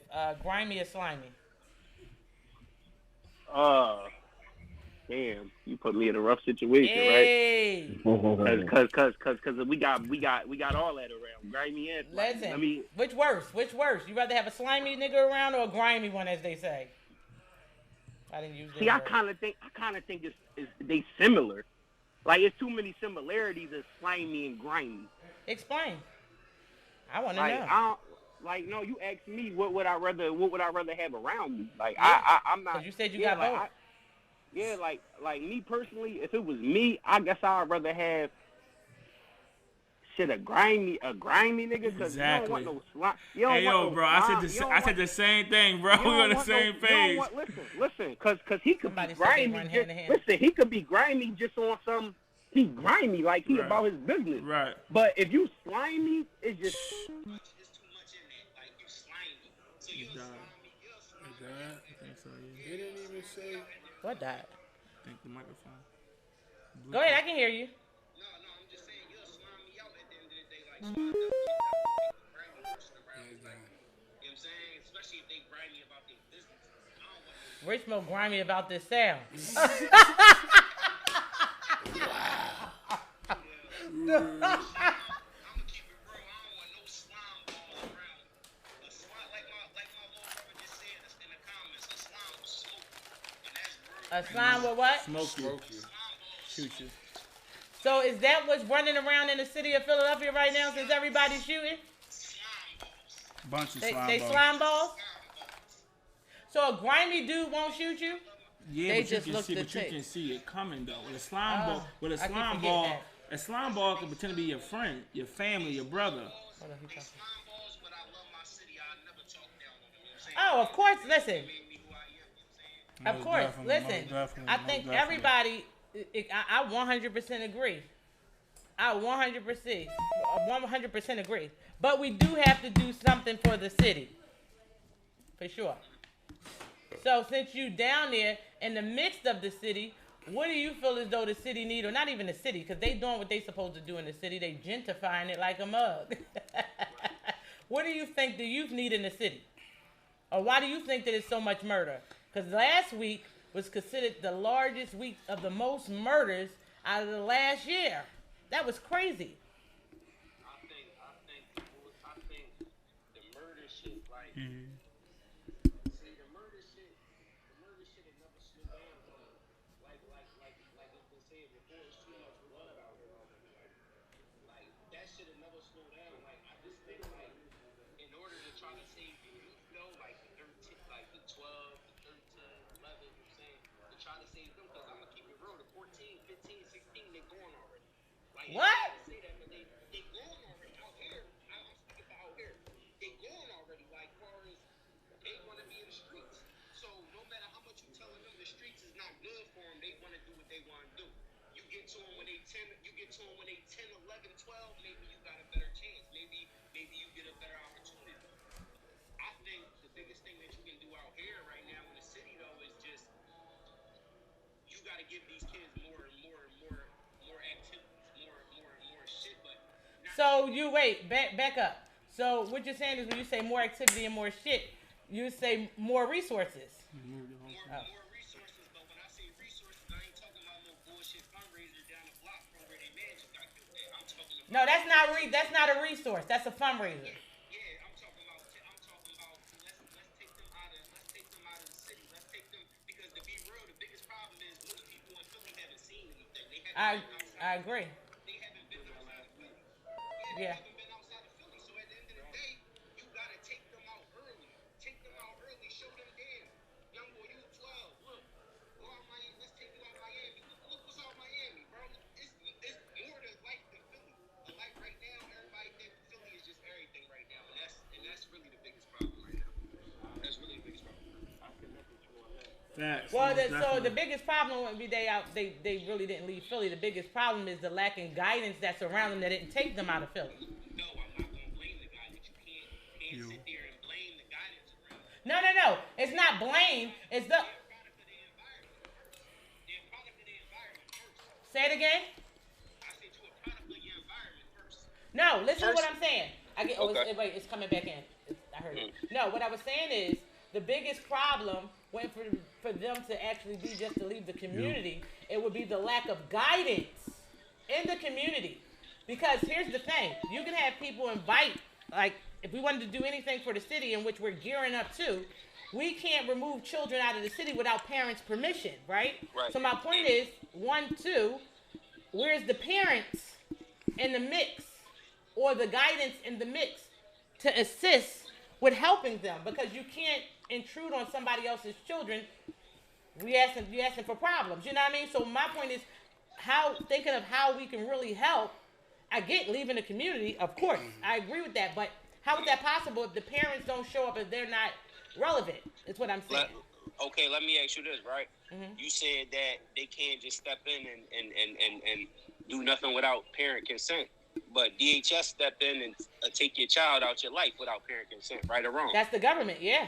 Yeah, that's the government. So I at the agree. end of the day, you can't tell me that you ain't going. You can't mandate certain things. Like, No, I think we You can. gotta get these kids. No, you gotta get I these think we kids can. out of here. No, I think Yeah, you gotta get these no, kids I out of think we can mandate certain things if enough of us step up and willing to do it. I truly believe we can do it, but that's all a part of what that black privilege. That black privilege symbol that if we all truly believe that we are responsible for our children all together, no matter what city we're in, then yes, we can do something about it. You know, because I'm agreeing with somebody on that said everybody doesn't have parents. I agree to that too. So my point is in saying what the problem is of yes, taking the kids out because they need to. I mean, we all know that they need a lot of things. I'm still a little lost on the fact that you said the 14 and 15-year-olds are gone. Like that has my heart heavy right now. Like that's That's the truth. that's like The truth. But I'm trying to give you the truth. because in our My little brother 18, so I got a little closer. I got a little closer ear to the youth than what other people would have. Like I'm 28, my little brother 18, so. You know what I'm saying? That's my little blood brother, so we talk about everything. Wait, say that again. Say that again. Repeat that. Repeat what you just said. What? That I'm 28 and my little brother 18. Yeah, and like I gotta like by him being 18, he you know he closer to that age of 15 and 14 and 16, so he know young boys that's that age and that this is their mindset. They wanna. Yo, big bro, where can I go get a joint from? You understand? Like, where can I go get you? You know what I'm saying? You understand what I'm saying? So like, you don't think there's any help for them, is what you're saying, or is that not what you're saying? I'm not saying that there's no help for them, but what I'm saying is they down a dark path right now. And So do you think that we can help them? I honestly want to know. they gotta want to be helped? They gotta want to be helped. So you're not saying everybody's in the same category. there might be ones that want out, and there might be ones that enjoy what they're doing. Yes. Right. Yes. So what I'm saying is, do you honestly believe it's worth the try? Because literally, we're searching wholeheartedly to try. I believe it's worth the try because I feel like anybody that's our color is worth a try. I and even if too. you save one, it's worth it. I agree too, because I truly believe that a lot of people is lacking, and that goes tie back what we was talking about earlier, but I won't dive into that right now. Is lacking authentic, unconditional love without judgment. And I want to scroll up because somebody posed a question and I want to ask them what they're talking about. But I truly believe because of being a product of your environment, right, and them not actually feeling like somebody said, everybody doesn't have parents, might not even have a certain type of guidance, that there's no one invested in them. They said, yeah, no, I don't know how to pronounce the name. Go back up. I know, I got it right here. I don't know, it's AKYYMBO. They say what you're talking about is a high-ass level of accountability that a lot of people aren't ready for. I agree. We just talked, didn't we just speak about that earlier? That a lot of people aren't ready to accept accountability. But that goes back into what we said also earlier, and what I'm gonna say again, especially because I love this fist with the black privilege. I'm gonna keep referencing that because I love it. Because when are we, though, as a people, going to hold everyone accountable for the things that's supposed to happen pertaining to us? You know what I mean? So I feel like somewhere down the line, we got branded, and I'm going to use the word branded, in this new form of slavery, right? Somewhere down the line, we're still whitewashed. We're still white privileged. In our head, our expectations of success is still equal to white privilege.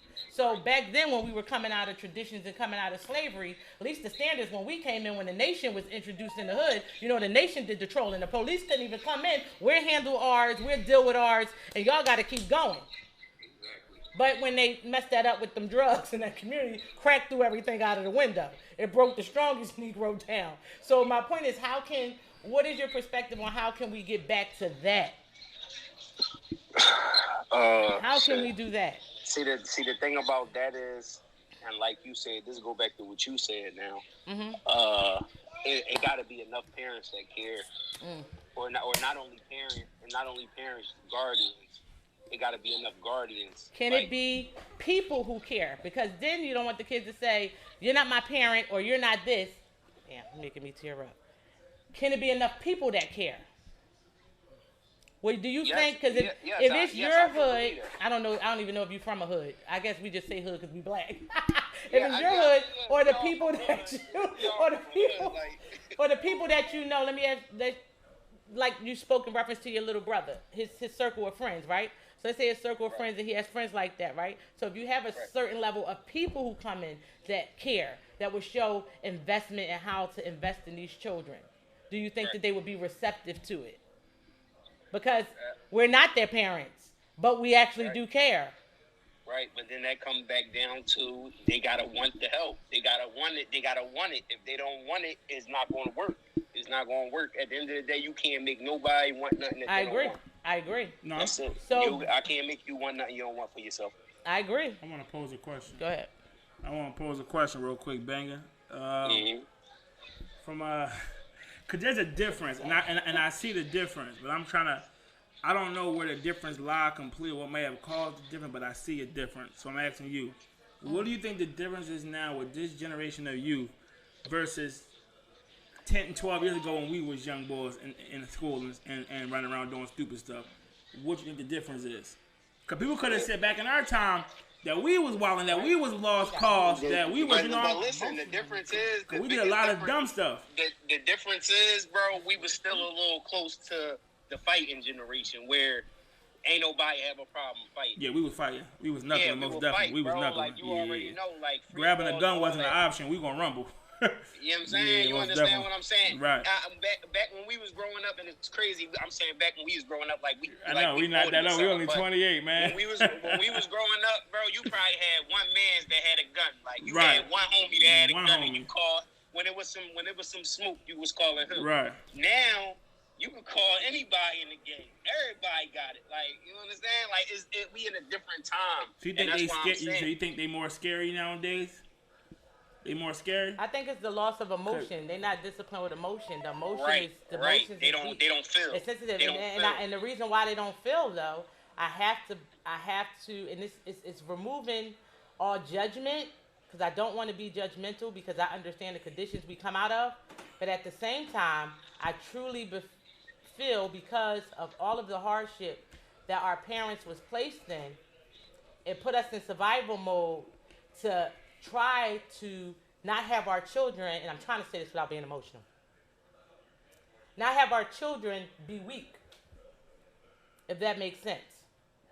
So they lost emotion. The shut up, boy, you can't cry. We've been through this and we've done this, and y'all can't do this, and y'all can't do that, and made them numb and stole all their emotions from them. So anything that is a direct reflection of any trauma related in their life is a trigger. And you may get that trigger. Yep. I agree 100%. Yeah. That's heavy. I still think I still think it's a sense of fear with a lot of these young kids. Okay. But that's the thing. Like, Yeah, I don't want to say it's fair because. But it is because you think about it. You got kids nowadays who are killing each other over ego, over something stupid. Well, you stepped on my shoes. It's not if that I they're don't just say killing nothing, them, Kevin. They killing innocent but bystander. I'm just saying, 8-year-old just got hit. They ain't do nothing. But they ain't hit him on purpose. That was a straight bullet. But does it matter? No, but my point is, I'm talking about how it all starts. It starts off, you stepped on my sneaks. And if I don't say nothing, I'm looked at as a bitch. So my fear of being called a bitch, I got to do something about that. Right. It's coming from a point of fear. I agree. Okay, Versus saying, yo, bro, you watch the story, you stepped on my sneaks. Oh, my fault, cuz, my bad. Let me get you a napkin real quick. Like, it's a fear. They have to look like they're tough and seem tough because they truly are scared. A hurt lion will roar. Ever heard that saying? They scared. So they trying to pretend to be something they truly ain't. And as soon as that judge give them 12, because they charge these kids like grown folk. Soon as that judge give them life, they crying for their mama. That little kid come back out. Mm-hmm. That fear come back out. Mm-hmm. But then you also got them youngins that get sentenced to life, and you don't see no emotion in their eyes. Oh, you don't see it, but they got it though. No, it's there. They just ain't showing it. Cause once again, they still putting on that show. But I guarantee in they cell by themselves, they crying. I don't care how much a man you are, you ain't trying to do life, especially before your life even got started. That's speculation. That's opinion, bro. You can't say that I nobody. It's a human being, bro. Look at shit the same way. No, but as a human being, bro, it's an emotion. Like you're especially at that age of being a young boy. I can see if you're a little older. Well, no, at 16, here's the thing. You that young. This is what I'm saying. Bro. No, this is what I'm saying. The reason why I understand what he's saying because everybody, and I put it like this: we all can relate to trauma, but all of our trauma is different. And the difference in that trauma determines whether you care or not. I know. Because some people have been way more abused than others, have been in situations with others, and that level of care at the moment is no care. And that's just facts. So I understand what he's saying. The trauma, it shapes the outcome. No 16-year-old want to go to jail, and they not thinking about, I'm going to do this. But some kids' mind, and I'm only saying that because I know how strong-willed I am and how strong-willed I still am, but was. If I say that I'm going to die for something, I'm going to die for it. If I say I'm already know ahead of it, I'm not going to back down. This is what it is, and I'm moving out. But you can do that. I'm the same. If I say I'm going to die for something, and he already know me. TB already knows me. He knows when I put my mind on something, I'm going to do it. If I say I ain't going to do it. But it still comes from a sense of care. Nonetheless, even if I say I'm going to die for something, do I truly want to die? No. But I care so much about it, I'm going to still die for it. No, I agree. But I'm telling you, I want to die. No, I agree. But what you're saying is, with that statement that you made that he gave a rebuttal to is what I'm saying. He based that. I'm assuming you based it because everybody's trauma is different. We all can relate to trauma, but everybody's trauma is different. So some people can say, I know I'm about to get booked, but I'm still going to do this shit, even though I know what the repercussions is. Right. Like you gotta look at it like a motherfucker whose mom was on crack, dad was in jail their whole life. They get sentenced to life. They don't give a fuck. Like who? Somebody what? said like, trying to please other people, trying to act tough. These kids feel like they are invisible these days. And you know what? I agree with most of it, but some of it is, and I won't say who this person was. And this was a long time ago, because I knew an individual who come from a a really great family, right? And by the looks of them on the outside, you wouldn't have thought that their family was like middle class. You would have thought they was from the pit of the hood, right? And then, you know, when you meet the family, like, oh, wait, your dad's a doctor. And they're just like, what the hell are you doing out here, right? That ATL shit with Nunu, right? You would have thought it was one of them situations. So the funny part is, talking to that individual mother, his mother, and I made her state a reference like, I don't understand the trying to be tough. And she said, listen, sweetie, I done came to the realization that there's no try anymore. He's not trying to be anything. This is just who he is. And sometimes we have to realize that some of it ain't an act.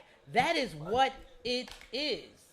You also got to realize, to be honest with you, when I was growing up, before I actually ever left the projects, you know, our mentality was that's a part of life. Going to jail, it is what it is. Was a part of life. We just said that. Dying at 15 or 20 was a part of life. Like, that's an expectation. Let me tell you, it's an expectation versus an option. It's like you saying to yourself, this is what I'm. But since that's the option, I'm gonna make sure I die or go to jail. Right. If I got life, I did good. You know I smoked homeboy. I got life now. Now I'm gonna live in jail, and I'm gonna be calling niggas. Like, some niggas live for that dumb shit. Listen, and the sad part about it, the sad part about me, I think was, I think 2 years ago when we was up in Philly, and I was talking to a few of the children on the street. To hear certain children say they never thought they would live to be the age that they were is listen, that's traumatizing to me. Because when you think of children, they supposed to experience a certain quality of life and worries that we just don't, you know what I mean? Our job is to take on that worry. These are little children that didn't even expect to make it. And just like last week, from Amaya, I think it's a young girl. She's like 13, 14. She has an organization up there. Try to do good things in the city. And she put on her page, it went across my screen, you know, that she was asking people, you know, pray and reach out to some of the children in Philly because they're scared and they're traumatized right now. They're losing friends left and right. And this is a child begging people to check on the children. So I don't know who else synced it, but I couldn't even stop thinking about it. I inboxed to see, well, what can we do to help? Because if they're being overlooked, even if they did shoot someone, I'm really not justifying it. Because we can't justify bad behavior. We really have to hold our children, our women, our men to a certain level of accountability so we can be better. That Michelle Obama-ish. They go low, we go high. Sometimes instead of meeting them where they are, unless it's necessary. But at some point, it's still our children. You know what I mean? It's still our children. It's the same thing in what we're fighting for. If the black boy get caught and pulled over with a bag of weed, he got to get arrested, do some time. But the white boy, he get out. How we're acting any differently if just because our kid shot someone and did this, we're throwing them to the wolves. We're not saying do not let them be held accountable, but we're not showing up for them. Instead, we say we're embarrassed by them as if we don't understand the damn trauma. That's what I don't understand. Because we're being judgmental now. Because it makes us look bad. It comes back to accountability too. Because at the end of the day, and I know me and Ben can speak this from when we was younger. You know, we still young. I remember us, you know, doing stuff as kids. You know, we did some dumb stuff, and a lot of stuff that we did was his fault. I'm just putting that on him. But we did a lot of dumb stuff, and we were. I remember the adults. They were black adults. Will look at us as if we was beneath them versus trying to give us game, show us love. And it's like, and then you get that so much that by the time they do try to talk, they talking at you versus talking with you. I agree. It was very seldomly we would have an old head on the street. Every now and then, once in a blue moon, who would have pulled us to the side and kept a real G with us. Listen. But a lot of times, they would look at us as like scum versus as their versus as just a little black boys who need help, may need some guidance. Like, so it's adults have to take accountability as well. No, adults need to take all accountability. When you just said you had some older people that pulled you over and gave you some game, just like I heard that story, I also hear oftentimes that you got the same. When was we talking about this? I think it was Chase. I don't know if he was on the line. That it was the old heads that stand in front of the damn school that try to recruit the young boys. Yeah. So I 100% understand that. Mm-hmm. But who actually goes and check them. Because that's the same thing I told my daughter today when she came home complaining about something that the teacher did, a male teacher did, that she was sitting up there saying that was rude. And she said, what do you got to say about that, Mom? And my answers was, rude children turn out to be rude adults. What did he do? Because when somebody, no, I'm not telling you what he did. Because when somebody actually trying to correct you when you are younger, and you reject the correction, you will grow up to be a rude adult. And that was my advice for her. For her to work on herself and realize, okay, you can spot the rudeness, so just stay away from it. The judgment comes from elders who don't know how to or consciously choose not to heal themselves. I agree. Mm-hmm. I agree. And that's a lot. Somebody said something before that I wanted to ask the question that I didn't understand if you scroll back up. But I 100% agree with that. The answer to all, I believe, and this is my perspective and my opinion, the answer to all of black people problems will first start in healing and having the tools or understanding the tools that it takes to heal and move on. And also, of course, unity and economics and black privilege. I agree with that. Healing is a big part of the journey, but it's so much stuff that we have to heal from. I don't think that a lot of them are ready to admit to the hurt and the trauma that happened because it's too painful to relive. This is a reason why a lot of our youth, they gravitate to getting high. Because it escapes from the reality for a second. Let me just not where people go get a drink. I don't want to deal with this shit for the moment. They look for a different outlet. You just brought up something I wanted to ask Banger real quick. You referenced getting high. I want to ask Banger before you said, that's what I was saying, Chase reference. I didn't even know, what was that movie? Was that you we saw about? I didn't even know they was doing crack in school. I don't even know what I was watching. What was that damn movie? We were just talking about that the other day. With Morgan Freeman, when he changed the school, he like, why do you think they changed the school? They was doing crack. I'm like, not in school. Wasn't no school kids doing crack. Lean on me. Yeah, they were doing You crack. said you want to do crack, son? And he said it was a real story. I didn't even that's think. why I'm about to push the kid jump off the. And I seen Lean on Me, and I don't know what the hell I was watching because I did not think they was doing crack. They were doing drugs in our school. He said you might as well jump off the roof, son. You want to do crack? Listen, I don't know what I was watching because I can't remember them doing crack. They was doing drugs in our school. Baby was right in the bathroom with him. He changed. No, you didn't. He chained the doors. That boy Banger was in the bathroom with him. They what, Banger? You wasn't doing crack. Tell them that part. But no, I want to ask you a question, Banger. I ain't even gotta ask questions. No, I want to ask you a question. I want to ask you a question, bro. Cause this one of the things that really been messing with my mind lately. This fiend culture. So many young kids nowadays are fiends because it's cool. Like I remember when we was coming up, we made fun of the smokers. Like we clowned the fiend. We made fun of the zombies in Kensington and all that. Like we clowned them niggas. Like, it was zombies in Kensington when you was coming up? Yes. Like we messed with them. Like we thought they was lame, the corniest thing. Like we made fun of them. And now these kids are them. They find this shit cool. They find like these kids. I really be seeing young kids who can barely even watch their private parts right are fiends. I don't think that that's what they wanted to do. Nah. I refuse to believe that. I'm telling you, some people, when you have nothing else to I feel like our natural, and this is a part of healing. This is a part of health and wellness. The natural design of the mind, the body, and the soul is to be in alignment and pure bliss. It works. I'm telling you, you don't have to tell your body to, make yourself go to the bathroom. It tells you when you need to go to the bathroom. It gives you signs when you need to eat, when you feed. So my point is, listen, my point is they are not willingly, they are not willingly. They are. These kids are willingly drinking, lean, doing. No, I'm not saying that they're not. They are doing Listen, it, bro. some people introduce. That's the video that we want to talk about that we seen, and I don't know if you seen the Banger or anybody else on the live. Banger. Oh, it's not Banger. Excuse me, Banger. What is Banger? That sounds Jamaican. Jamaican. Who was it? Tupac. When he was giving that video, did you see that video? This man, grown man, and you can tell Tupac. I'm not Tupac. DMX. Lord, I just referenced they deaf together. DMX. You can see it clearly in this video. He couldn't even utter the words out of his mouth his first time admitting this on camera of how, I can't see him, of how somebody gave him crack to smoke at 12, 13.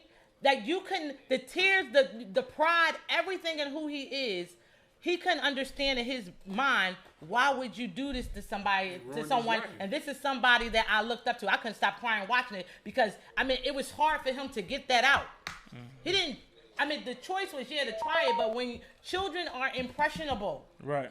So children look up to these people my like. Point of saying that let me make my point. I'm about to tell you. Let me tell you how. Because it's something that I learned from you four men that was on Gentlemanship when y'all spoke about the drug dealer that's accessible, the celebrities and stuff that's not, right? That's a reference that you gave, right? The difference is, it's a difference when you look up to people and people in the neighborhood that you look up that you deem cool because if you're hungry and you're starving, they say, here go a couple $, my man, go feed yourself. Here goes something to go buy you some sneakers. That's a different story, right? And then when you're looking around and you see all in your environment, in the music and the videos, everybody engaging in what considered to be fun, because that is what you're watching. When you get of age, you will think that this is okay. This is how you deal with it. That's what I'm saying. It was a different time. When we was young, the only drug we had to worry about was weed. Everybody wanted to smoke weed. That was it. Like I said, as far as being a fiend, like I said, we clowned them. Like, we made fun. That doesn't mean that they chose to. I remember we used to take drywall and act like it was crack and try to sell it to them some stupid stuff. Like, we did stupid. We messed with them. But Kevin, this is my point. Now, they want to be that. No, but this is my point. We just went over a definition between grimy and slimy. Right? And here's my point. Everybody don't tell you when they gonna lace up your weed, or if somebody did that to them while you was at somebody that you didn't know and they laced up your shit, and then they thought it was, and then but you can smoke with somebody else who got caught up and don't even know, and come back and say, like, I know this nut ain't gonna try it, so I'm gonna trick him into it. Just he ain't gonna believe how good the feeling is. Right. You can't say that everybody is making conscious decisions to be fiends. I ain't saying everybody is, but I'm saying it's a cool thing now. That's what I'm saying. It's a cool thing because it's in the music, in the songs, in the videos. Well, it's not crackhead cool thing. It's like they taking pills. Yeah, I don't mean as far as crack. I mean like when you a zombie, that's even worse. I don't mean crack. I literally mean zombie. Like Xannies, all that. They lean, they doing all that joint heavy. Like that's what they do heavy now. Tell me about because I mean I heard. Tell me about Kensington Avenue. Somebody said that's like 10 blocks up, and I heard it was white people though. Kensington? Oh no, it's everybody. It ain't just whites. It's whites, Latinos, it's blacks, it's everybody. They zombies, bro. I call that joint zombie land. This is two different generations. I got scared. I went down there one time. You're talking about a blank canvas, kids, people who can be dyed, washed, any color, who is restrained because they have no sense of self. I 100% agree. I agree, and that's why I truly 100% believe. Who said that? Because that was important. Who said that? Sky MBO. They have no sense of self. Mm-hmm. Let me ask you, Benga, when you was younger, I'm trying to say it right. What was your identity in the sense of self? Because that's a part of health and wellness. It's having a sense of identity, and I truly believe that a lot of our children, because they're impressionable and because the parents wasn't equipped with certain tools, they don't know how to give their children identity, which is value. Because a lot of times, and I have to say play on that on our generation, because all of us back then, or most of us, came up with super religious folks that your identity was go to church, go to the mass, and was super religious. That is your identity. But your identity as far as in your value and your worth, they don't have it. Hey, Glenn says a different world, dog. So I just want to know, did you have a sense of identity when you were younger? What shaped your identity? How I would put my sense of identity when I was younger was whatever I wanted to do, that's what I put my all into. I raised them. So if I wanted to play basketball, I put my all in basketball. If I wanted to rap, I put my all in the rap. If I wanted to play football, I put my all in the football. Like. And he wasn't good at none of it. Drugs are in the hood, they on TV, and they are on the radio. That's sad. But no, I feel like even like I understand that kids are impressionable. I get that, but I feel like when you about 15, 16, you have a sort of idea of who you are, what it is you stand for, or don't stand for. Who said I am? What's that? I want the money. I want the money. Said is a huge difference between the reasons why the old generation did it versus this generation. Why is that? It's a huge difference. What's the difference? I think what he's saying, shout out my homeboy D. I think what he's saying is the old generation, y'all had. I don't want to say y'all had more trauma. I would say.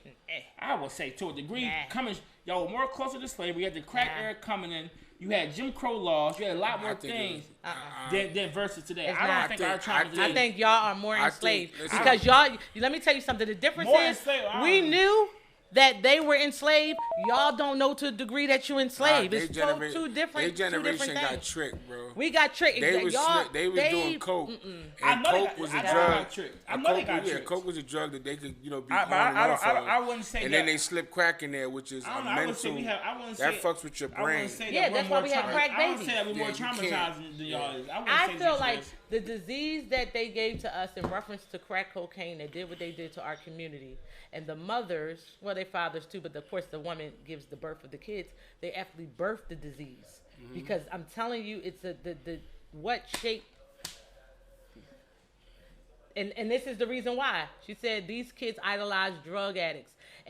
This is why I know, but this is why this goes back to what I'm saying. But this is my point because though of what came out of the crack, I'm telling you, it's a lot of crack babies. So you can't even try. Instead of them saying you can't even afford to take a drink because this is who your mom was for, because what was in your system, stay away from it. But you're skipping the generation because we're talking about the kids after us.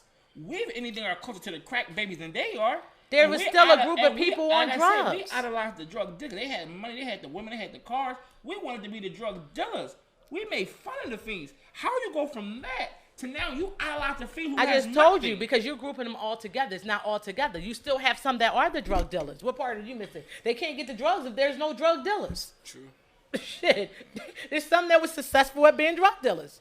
Yeah. And then there was some who was successful at the other way around. I think and here's my point. I'm not even upset. Exactly. They're still human. Yeah. And I'm not even upset at the fact that the decisions that they made, whether it was to get high or to even sell the dope, because survival skills would send you into a place that you don't want to be in. Thanks. The part that I think hurts the most is you got lost in it. How can you come out of it? That even if you sold the drugs, how can you create a plan to get out of it and get away from it to do something better? Or to put yourself in a position to try to prevent it from the next generation because nobody did it for you, opposed to getting lost in it. And I think that's where I'm lost at, is how to help the ones that's lost in it, because, we're still connected. These are rap about the high, doing drugs, banging women, and that what they idolize, unfortunately. No, it's true. You got rappers who are so successful how can we addicts. Right. So I think that's something that we have to work on in uniformity, and I truly believe that is the black woman and man. I'm gonna leave the children out of it for now, but the black woman and man need to actually conversate and communicate differently with each other so that we're actually pushing and advocating a healthy family dynamic. That's something that we have to work on. That's something that we have to do, because we are the only race who really just have some crazy music. We are. And even if it's said in the other races, we don't even understand the shit to get it. It's no such thing that we can't make decent music with a certain level of respect. And I saw a video last week from Vince Staples. Shout out Vince, because I like him. He's a bright dude. Who is that? He's a rapper, actor type dude. He said black folks, he said, no matter what path, whether it's acting, whether it's movies, literature, rap, music, whatever, he said, our product, we sell trauma. We are the only race that sell trauma. I agree. Our most popular movies are slave movies or movies with rape and drugs. It's traumatized. Because that's what we know. That's what we know. And it's sad, but it's the truth. Our music is trauma. That's what we know. We sell. And the minute a black person tries to sell something positive, we don't want it. Because that's not what we're used to. We sell trauma. I understand, but in order to get you to that, we have to change the narrative. I get it. We have to start accepting it. And we got to support the ones that actually do without thinking. And I can't say that it's not. That's why I'm getting a better understanding of what grimy and slimy is. To support the ones who actually is trying to change the narrative. So it's different because I know it's harder for people who don't have children than it is for people that do have children. Because sometimes when you have children, it's even when you engage in something, you try to keep it away from your children because you're like, I'm doing this, but I'm trying to do this to make, I think it was T.I. who said that, to make a way better for my kid, not for you to turn into what the hell. Oh no, I think I got that from Power. I think that's what Ghost said to his son. Like, wait a minute. Either way, I get what you're saying. Switched it, right. I think that's what he said to Tyreek. Like, I didn't do all of this for you to turn into me. I did all of this with a plan. See, Ghost had a plan. Right. He just didn't get it. He took the Karma turned out around. the hood. He took him out the hood. And I think that's what hurt the most. So we got to actually see how can we go about communicating differently. If not, does anybody, even though you accept the way things is, do you accept the way things is, Benga? Yes. You accept the way things is?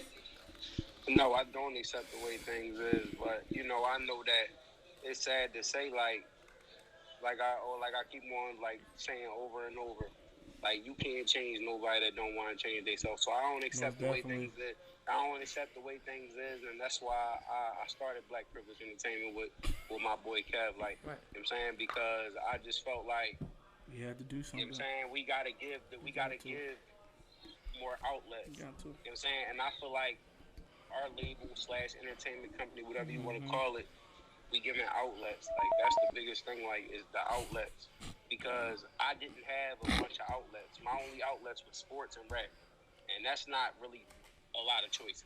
And me, man, give my damn credit. And me, goddamn it. Give me my credit. Please give him his admiration. No, you got give it to him. No, you gotta understand. Listen, even at 16, I was a deep brother. I used to be in this class lecturing this dude all the time, man. He used to lecture you? Giving him game, man. Hey, I wasn't. I used to be in school, always lecturing you, giving you game. We had more debates than lectures. Trust me, more debates. That's because he wasn't smart enough to accept that what I was saying was right. He get it now. He get it now. This guy want to show off. Nah, that's my boy, man. I love him deeply, man. That's my brother, man. That's my brother. So let me ask. Let me jog Benga mine, and then I'll see if anybody else want to ask the question. I'm holding up everything. Yeah, because I can't see none of the new comments. So I mean, a lot of people said some stuff. I'm gonna scroll back up. Yeah, I can't see. Yeah, Rich Mo can scroll back up and ask the question because I can't see. I can barely see it too. Hopefully, we'll get better with that. What can you do, or what are you willing to do once you get to a position of Black privilege that you want to be in? What ways would you go and help the community? Because the conversation that we're having, not just on this platform, but on other platforms as well, is trying to pour our people together who became super successful and left the community without going back to the community and investing in our community to make it different, opposed to leaving the community the way it is, that just breed the next generation of ghetto. Right? So how is it important to go back and invest in the community, and how do you think people get lost in that? Because everybody say they leave to come back, and some people go do great things for their community. Hats off to LeBron and Chase the Rapper, and you know what I mean? A lot of them go do some wonderful things for their community, but for some reason in that city of brotherly love, it's not returned. Why do you think that is? I think, I'm glad you asked that question though, because I really think like a big problem, like especially with the celebrities in the city that we come from, is more so like they always act like they don't got it. It's kind of like that. Like I feel like they got more of a I don't got it attitude than the you know what I'm saying, I want to help. Like, you know what I'm saying, like I did hear that certain celebrities do shit and they just don't put it all in the public, all in the all in the media and everything like that. And I respect that too. But you know, I definitely, like me, like you said, if I get into the position where, well, you know, when I get into the position that, you know, where I can pull some strings, like, I'm going to just really make sure, like, we able to make a legacy and that we able to it's not only one person from Black Privilege Entertainment that get on. It's we trying to get everybody on the roster. We trying to get everybody in a big spot. You know what I'm saying? Where everybody could, if somebody falls, somebody could pick them up. Exactly. You understand what I'm saying? Like, I always wanted to be like, if I fall, bro could pick me up. If bro fall, I'm gonna pick him up. All You know what I'm day, saying? every day. That's the biggest thing. Like, that's just what we building over here. Like, we really just building like Black Privilege Entertainment. Like, y'all gonna keep hearing that name a lot. Like, it's just, yeah, like, we really building something special over here. And like I said, like, I'm going to make sure that I'm able to really put my people in a position to win. Most definitely. And yeah, that's the really only thing I can do at the end of the day. Like, I'm not going to be the person that I get a couple dollars now, you know. I live out LA. I don't never come back to. I mean, you understand what I'm saying? I could make moves to the city without even showing my face. Where, you know, right? You understand what I'm saying? Like, I can make moves to the city without even showing my face. But, you know, safety is the first thing. So we're gonna always be safe first. Okay, so I'm gonna pose this next question. You got a question? Because if you don't, I want to. No, I got something I want to say to him, but it's a question. No, go ahead. No, because I'm going to. My not questions and statements, so just go ahead. Oh, okay. Because I'm going back to the fire, and it's for everybody that's out there.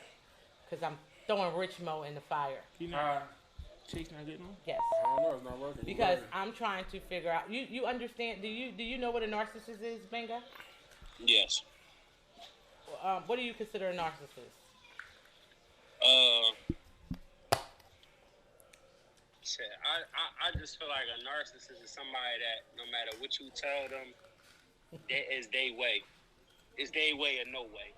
You know what I'm saying? You a narcissist, like, you know what I'm saying? Like, at the end of the day, like, you know what I'm saying? Like I ain't gonna lie, like, I got some narc. You know what I'm saying? I'm glad you said it. You know Everybody did. Like, I got a little bit of them, but besides you know what I'm saying? I got it in me, but it's a drive though for me.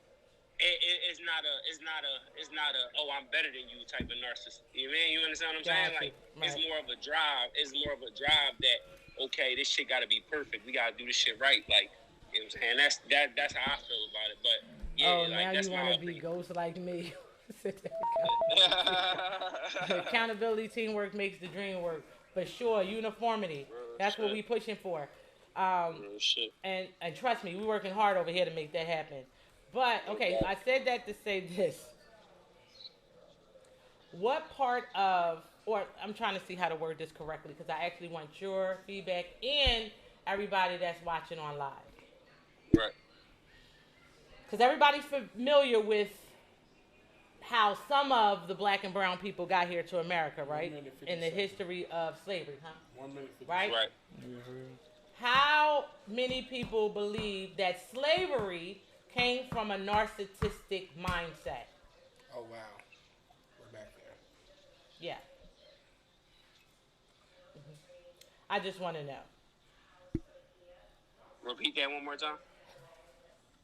Who can agree that slavery came from a narcissistic mindset? That the slave owners were narcissistic. Do you believe that?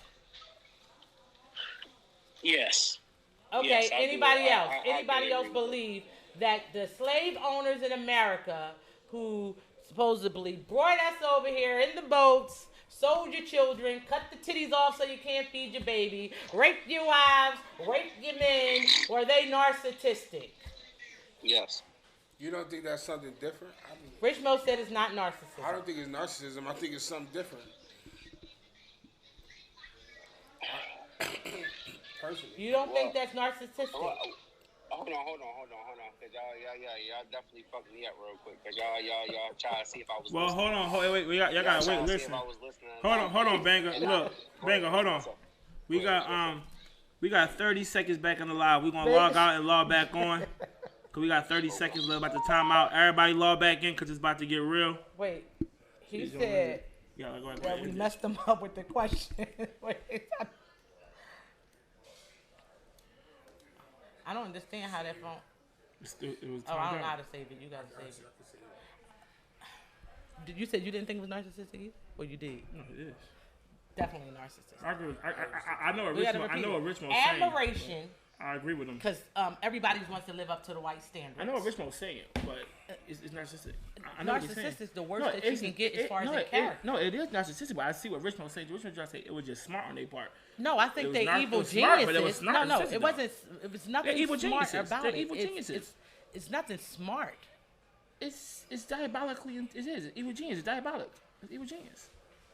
Is it messed up? Yes, but in their eyes, it was smart.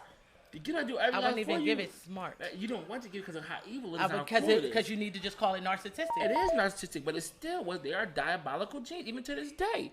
To listen.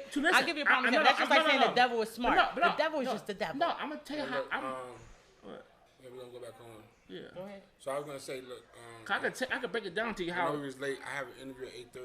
We can still go on for like another 10 minutes. Everybody's talking about anyway. Everybody's talking about. Huh? We talking about. I just want to say my goodbyes. That's it. No, but yeah, I still want to hear his. Oh, go ahead. Yeah. I'm just saying. All right, we good. 8:30. I got you. Keep track of time. I meant. But I can tell you how it's a diabolical genius though. Yeah, No, it's not that you can tell me because I comprehend well. I know their whole setup, and I get it. But my point is pointing out evil as evil. I'm not going to sit up there and say, so you're narcissism smart. is evil? Narcissistic to a degree. Yes, yes. I feel like that was just the way of the time. So you can't look at one person. It was the way of the time? Yeah, everybody was slave owners and everybody was slaves. Everybody was Go ahead, slave. go ahead, Rich, go ahead. I just feel like with the way we I just feel like you can't look at it like one person was a narcissist because he It had wasn't slaves. one person. That's I the know. part that you So missed. how could you look at every slave owner as a narcissist? I'm going to tell you how. Because there were a group of Anglo-Saxons. Yeah, we can't get into this. No, it was a group of individuals that came together narcissistically to dominate a certain group of individuals for the sole benefit of themselves in particular. And let me tell you how. So narcissistic that even if you remember watching, let's just relate it back to Kunta. Let's just relate it back there. And even if you remember watching it, he ran and tried to get away. The reason why, of course, we know he wasn't successful because every state that he would travel to is a slave state. They organized it. It was organized. It wasn't over there. He couldn't even escape to go to a different country. It would have been organized there, England, because they all was in agreement. Right, but is that being narcissist or is that just a way of life at the time? That's all the way narcissist. A narcissist has to shape that. So this whole country is narcissist. Listen, of course it is. That's the whole thing. I just said the whole thought you knew idea that. of living up to success is equivalent to what whitewash standards is. So that means Why do you think that means any successful artist, any successful ball player, that means most of these people are narcissists. Yes, we're in a narcissistic community. Okay, period. Because the highest state of narcissism, listen to what it is. It lacks empathy. If I cannot empathize or sympathize with you, I just gave that example last week. If I bump my knee, my whole body responds. If I'm hurting and you're in my circle and you can't feel my heart hurt, there's a disconnect there. So you're not in sync with me. My team is not here. So let me ask you a question. So now, if I look at it like I made it out, right? I did my thing. I played ball. I dedicated my life to getting out of here. I'm watching you hang out, eat chips, chase girls, look at life. You know, you're not working. I'm working for this. I'm watching you not work. So it's narcissist of me that now that I made it to not worry about how your life is. To an extent. If I worked hard and you didn't. Let me tell you and why. You watch me work hard. Yes. And let me tell you why. Because you're not interested on figuring out why the other half of your brothers and sisters are in the state that they're in. It's a difference. The reason why I get why when we make it out and we forget, because coming out of slavery, some of them did that. You go this way, and they separated. Because least one or two of us made it out. Somebody made it to live. I get that. That's survival mode. The reason why they straightened and Malcolm X was straightening permanent hairs back then was to fit into a certain look so they can get into places. Right. I get it. That's survival mode. Week 1 is 8:15. But my whole point is it's still narcissistic Regardless. Especially if you're coming back judging, and I get it that they're that's over there different, chasing girls and they doing that. Do I agree with what they're doing? No. If that's the case, then I'll be looking at everybody else around me that's not focused on. I feel like that's not focused on helping my community and not risk as much as I do, as much money as I spend to try to get the information to see how I can actually go back and help my people. Because we are a reflection of each other. It doesn't matter if I'm looking at the cops. I just watched the video and I started to play it, but I'm not even gonna watch it again because I don't feel like crying. Of the cops pulling over man. Did you see it? And they sick the dog on him. They literally watched the dog bite this damn black man left and right, and the lady screaming from her car. The dude like, get it on camera, get it on camera. And the dog is tearing his ass up. The cops slammed him on the car, and they put him down. They said, sick the dog on him. The dog, the cop dog, tearing their ass up. Where's the accountability? But better yet, where is the people that's filming by all means? I don't understand. Why are you filming and not helping? Yeah. I promise you, I don't understand. I mean, they're afraid. I don't understand it. They're afraid to be involved. involved. Look, we gotta move on. It's 8:15. We gotta move on. We got some closing arguments. Yeah, but I don't understand it. I just want to know that it comes from a narcissistic level. Yeah. If you lack empathy about how you, and don't get me wrong, I'm not judging. Well, I can judge the white people on it, but I'm not our people. I'm not going to judge them to a certain extent because of the conditions we come out of. But if you're actually doing something without a conscience of how it affects your fellow brother or sister, that is in a narcissistic mind state. Because I'm not worried about how it's going to affect you. Right, you're right. I get what you're saying now. I get that by definition it is. Tell you what's fucked up. Go ahead and fuck a K9 up, and you'll get. Hey, exactly. Hurt a dog. No. Yeah, assaulting an officer. Listen. Fuck animal cruelty. You're that assaulting an officer. Oh, my phone died because I was ready to pull up the video.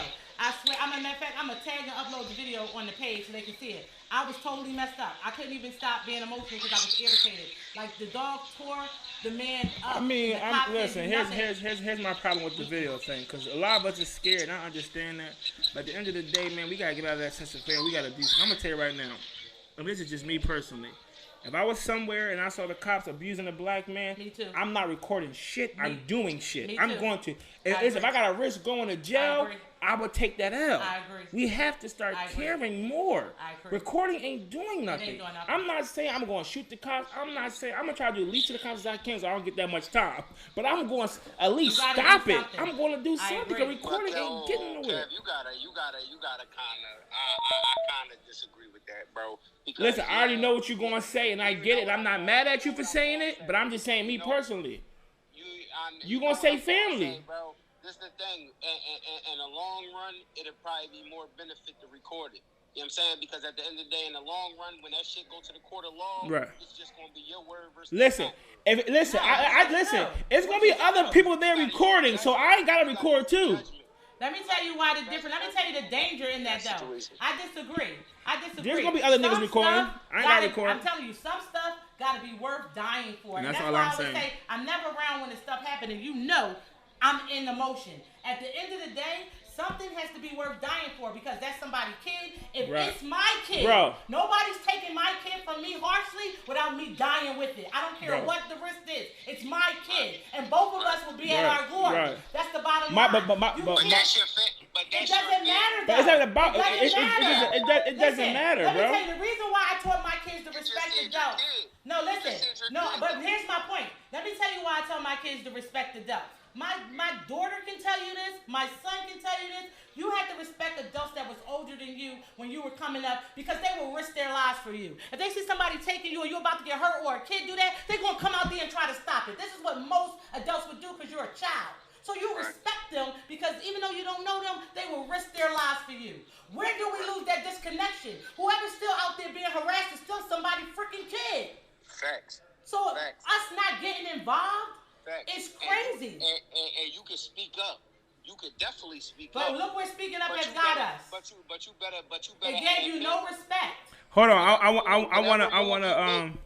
Whatever move you make, you better have that. I'm trying to reply to a Kumbo. I'm not saying the name right, but I know it's our right to take the last subject. I know that law. I was saying that if I could avoid doing it to get less time, I would. My point is just, I don't respond to you, Banger.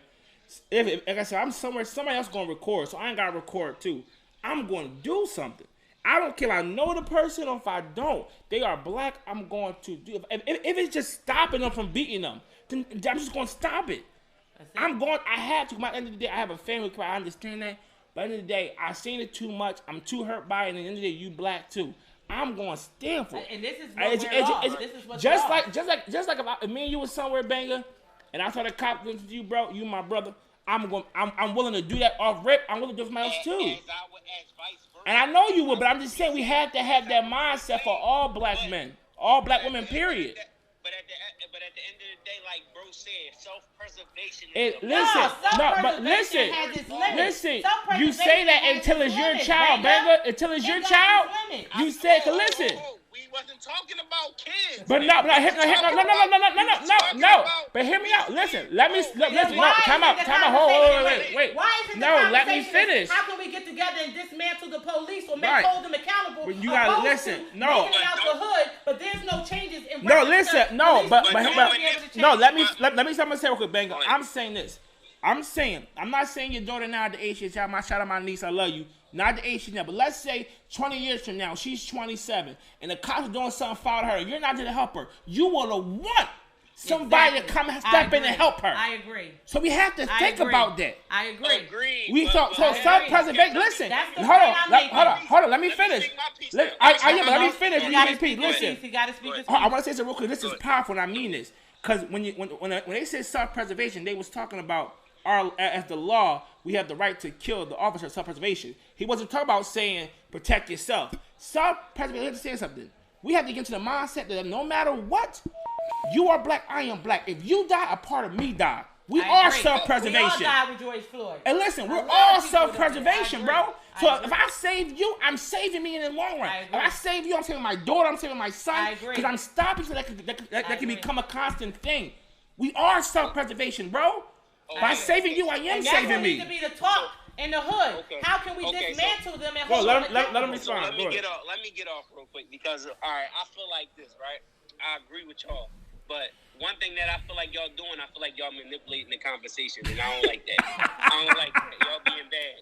Well, not manipulation. Y'all being bad. Not manipulation. He's narcissist. Listen, let me say this because the reason why I feel like y'all manipulating the conversation is because we started out talking about if we just see a brother man getting pulled over on the street, and then now we talking about our kids and our family. Oh no, that was the response to your answer. That's not manipulation. That's my response to your answer. Yeah, it's not manipulation. I was saying that. Listen, I was saying that that son, that man is somebody's son. Exactly. So I'm saying, let's say it's your son. You wanted to help your son, so you gotta figure that mindset. I agree. And back to what y'all said about the George Floyd situation. Yes, a lot of people died when George Floyd died. I agree with that 100%. But let me also say this. The black people that was out there that did record that shit, George Floyd family got a lawsuit. They well taken care of now. You know what I'm saying? But I'm pretty sure they would rather his life. They would rather his life than the money. They would rather his life than the money. It has nothing to do with bringing them back. Listen, it has nothing to do with bringing them back. This is what it has to do with. Not a motherfucking thing changed. They still doing it today. Exactly. They still doing it tomorrow because there's no accountability. It has nothing to do with they can live and get out the fucking hood and live a rich life. What does that have to do with the next man who runs some police brutality? So now my question to you is, so instead of... And I know what I'm going to do in this situation because I've been in this situation. I was answering the question, not you. That was Renee Leah. My next question to you is, right, you feel like, okay, so basically behind what y'all saying, right, I'm just... putting in what y'all saying in perspective. What y'all saying is, if the cops kill one black person out there, shit, they might as well just kill 4. We might as well all snap and they kill 4. That's not what I'm saying. No. That's not what we're saying. Now you stretching it, bro. Now you stretching it, bro. Yeah. Listen, I see how you see it, but here's my point. But that's not what I'm saying. Listen. No. So listen. No. And if we don't do nothing, they're gonna kill 4 more next week anyway. So it's still 4 blacks. So it's still 4 blacks. You trying to make your point. It's already been proven. No, he made his point The when point he said been proven. fair is stopping us from moving forward, he made his point. It's fair. Because instead of the conversations of holding people accountable and being prepared for the next time it happened, you're too focused on getting out to live a certain level of comfort, opposed to fighting what is injustice or considered injustices against us.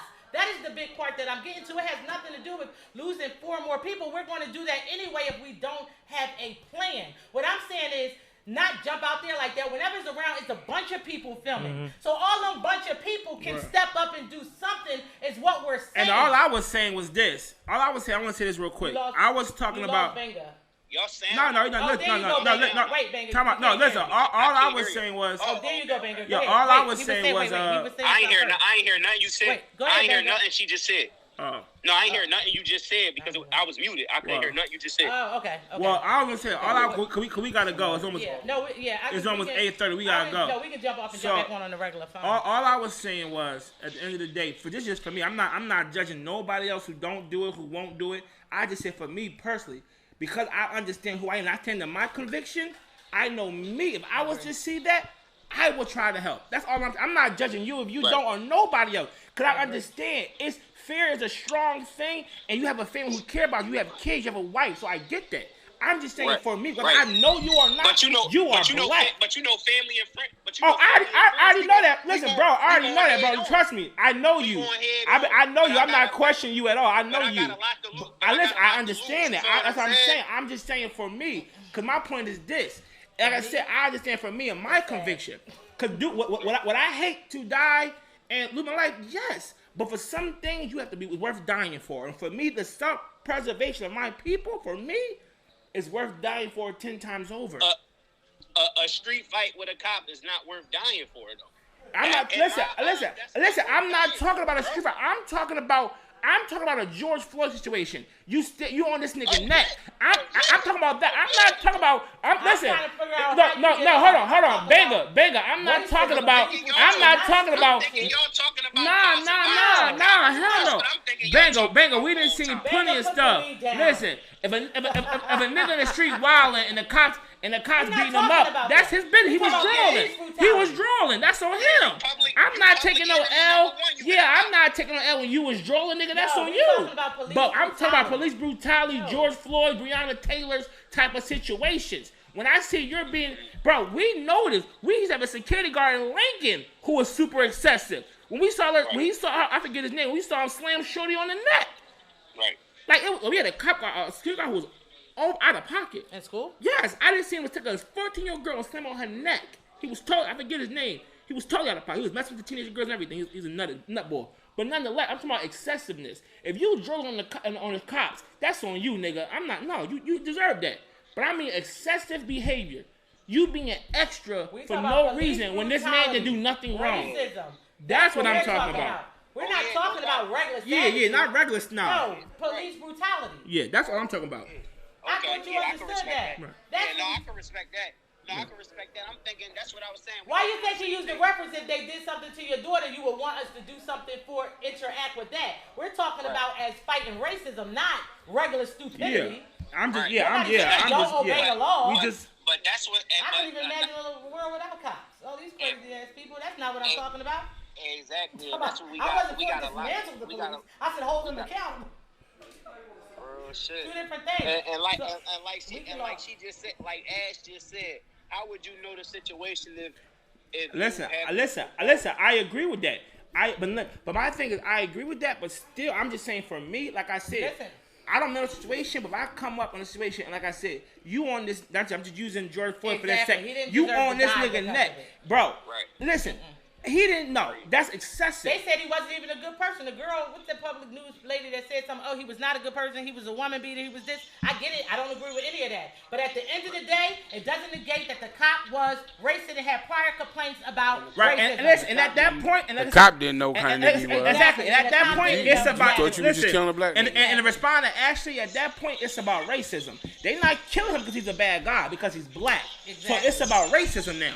Whether he's a bad guy or not, we can worry about afterwards. Right. Everybody gets a due process. At least that's the case anyway. But man, we gotta go. I agree. I want to close out real quick. Right. Hey, hold on, put this real quick. Hey, look. Say it again, Banger. I said nobody deserves to die at the hands of police brutality. Right, most definitely. Or racism.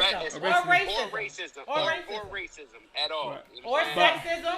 All of the isms. But I want to real quick, y'all. We gotta go. I want to thank everybody. I want to thank everybody for tuning in. I want to thank my man Richmond Black Ink Radio, of course, for being part of the platform. And please come back next Monday. We'll be back again. This is a lit show. Yes, sir. And Thursday This is a special show for me. I had my bro in this thing. Shout out my man T&B Banger. Shout out Black Privilege Entertainment all day, every day. I want to say real quick to my boy Banger. Is he timing out? Yeah, he's timing out on you. Bruh, and I was just about to, I'll call him. Wait, is it? Is he coming back? What he doing? That's over. You can get on your phone on live real quick. Whenever that happens. No, I know, but I just call him. No, yeah, forget him. You can just get on. No, I want to give. I want to give him his roses real quick. On the audience. No, I just want to give him his roses. That's my boy. Shit, close it out. He ain't here, so it ain't important no more. You can't say it to everybody on crazy. No, I want to give my boy, Banger his praises, man. That's my brother. We've been tight for 12 years now, man. He's in there. He can hear you. Oh, okay, yeah, we've been tight for 12 years, man. Since 17 years old, man. That's my boy. I love him to death, blood makes you related, but love makes you family. You know what I'm saying? So. Okay, street love. Oh, let me get back on this joint. Okay, street love. I got you, man. That's my boy, man. I'm proud of him. I'm proud of him too. Where you at? Black Privilege Entertainment. All right, hold on. Yo, real quick, really exit the lines and shit. I just want to shout out, like you said, Black Privilege Entertainment. That's what he was doing to you. That's what I was doing. That's what he was doing to you. Look, everybody, y'all, on all platforms. We got the Paintality EP. That's Spotify, iTunes, everything. S4M Gotti. We got the Heartfelt EP. That's from Spazzo Bang. And we got the Underdog EP. That's Blizz. From GMS Blizz 3 times. Those 3 EPs, they've been dropped all this year. So right. All new and they fire too. But we got new stuff on the way, videos out on YouTube. Right. Everything will go. And yeah, I'm back in with y'all. If y'all start back up, I'm back in with y'all. Yeah, we can start back up. Hold on. Okay, and I just first want to send a shout out to you too. Also, tell you we definitely appreciate you. Any contribution that you have to us with helping getting the people out of the street and giving them a platform to tap into their gifts and pay that and actually pave the way to go back into the community, because I'm going to always advocate that, for us to go back in and try to help stop the gentrification and the racism in the community as well. So, in whatever way we can support, we will support you as well, wholeheartedly. Yes, and hopefully we'll be in uniformity with trying to figure out ways how to actually help, because I refuse to give up. Yeah, and I want to real quick, Bang. I wanted to give you some roses real quick, bro. I wanted to let you know, man. Like I said, man, I love you, man. We've been brothers, man, for 12 years now, man. It been a hell of a journey, man. We met at 17 on the football team. Been tight ever since, man. And you my boy, man. I'm proud of you. Like you already said, we started this whole Black Privilege team thing together back in high school. It was something different at the time. We didn't know it was going to evolve into this. But even as kids, we was talking about giving back to our community and doing bigger, being better, man. I love you, man. I'm proud of you, man. Shout out Black Privilege Entertainment. It's going to be big. We doing something big. Shout out Gliz, Gotti, Spazzo, everybody, man. We love y'all. We out. Most definitely. You are now tuned in to Black Ink Radio. Turn up.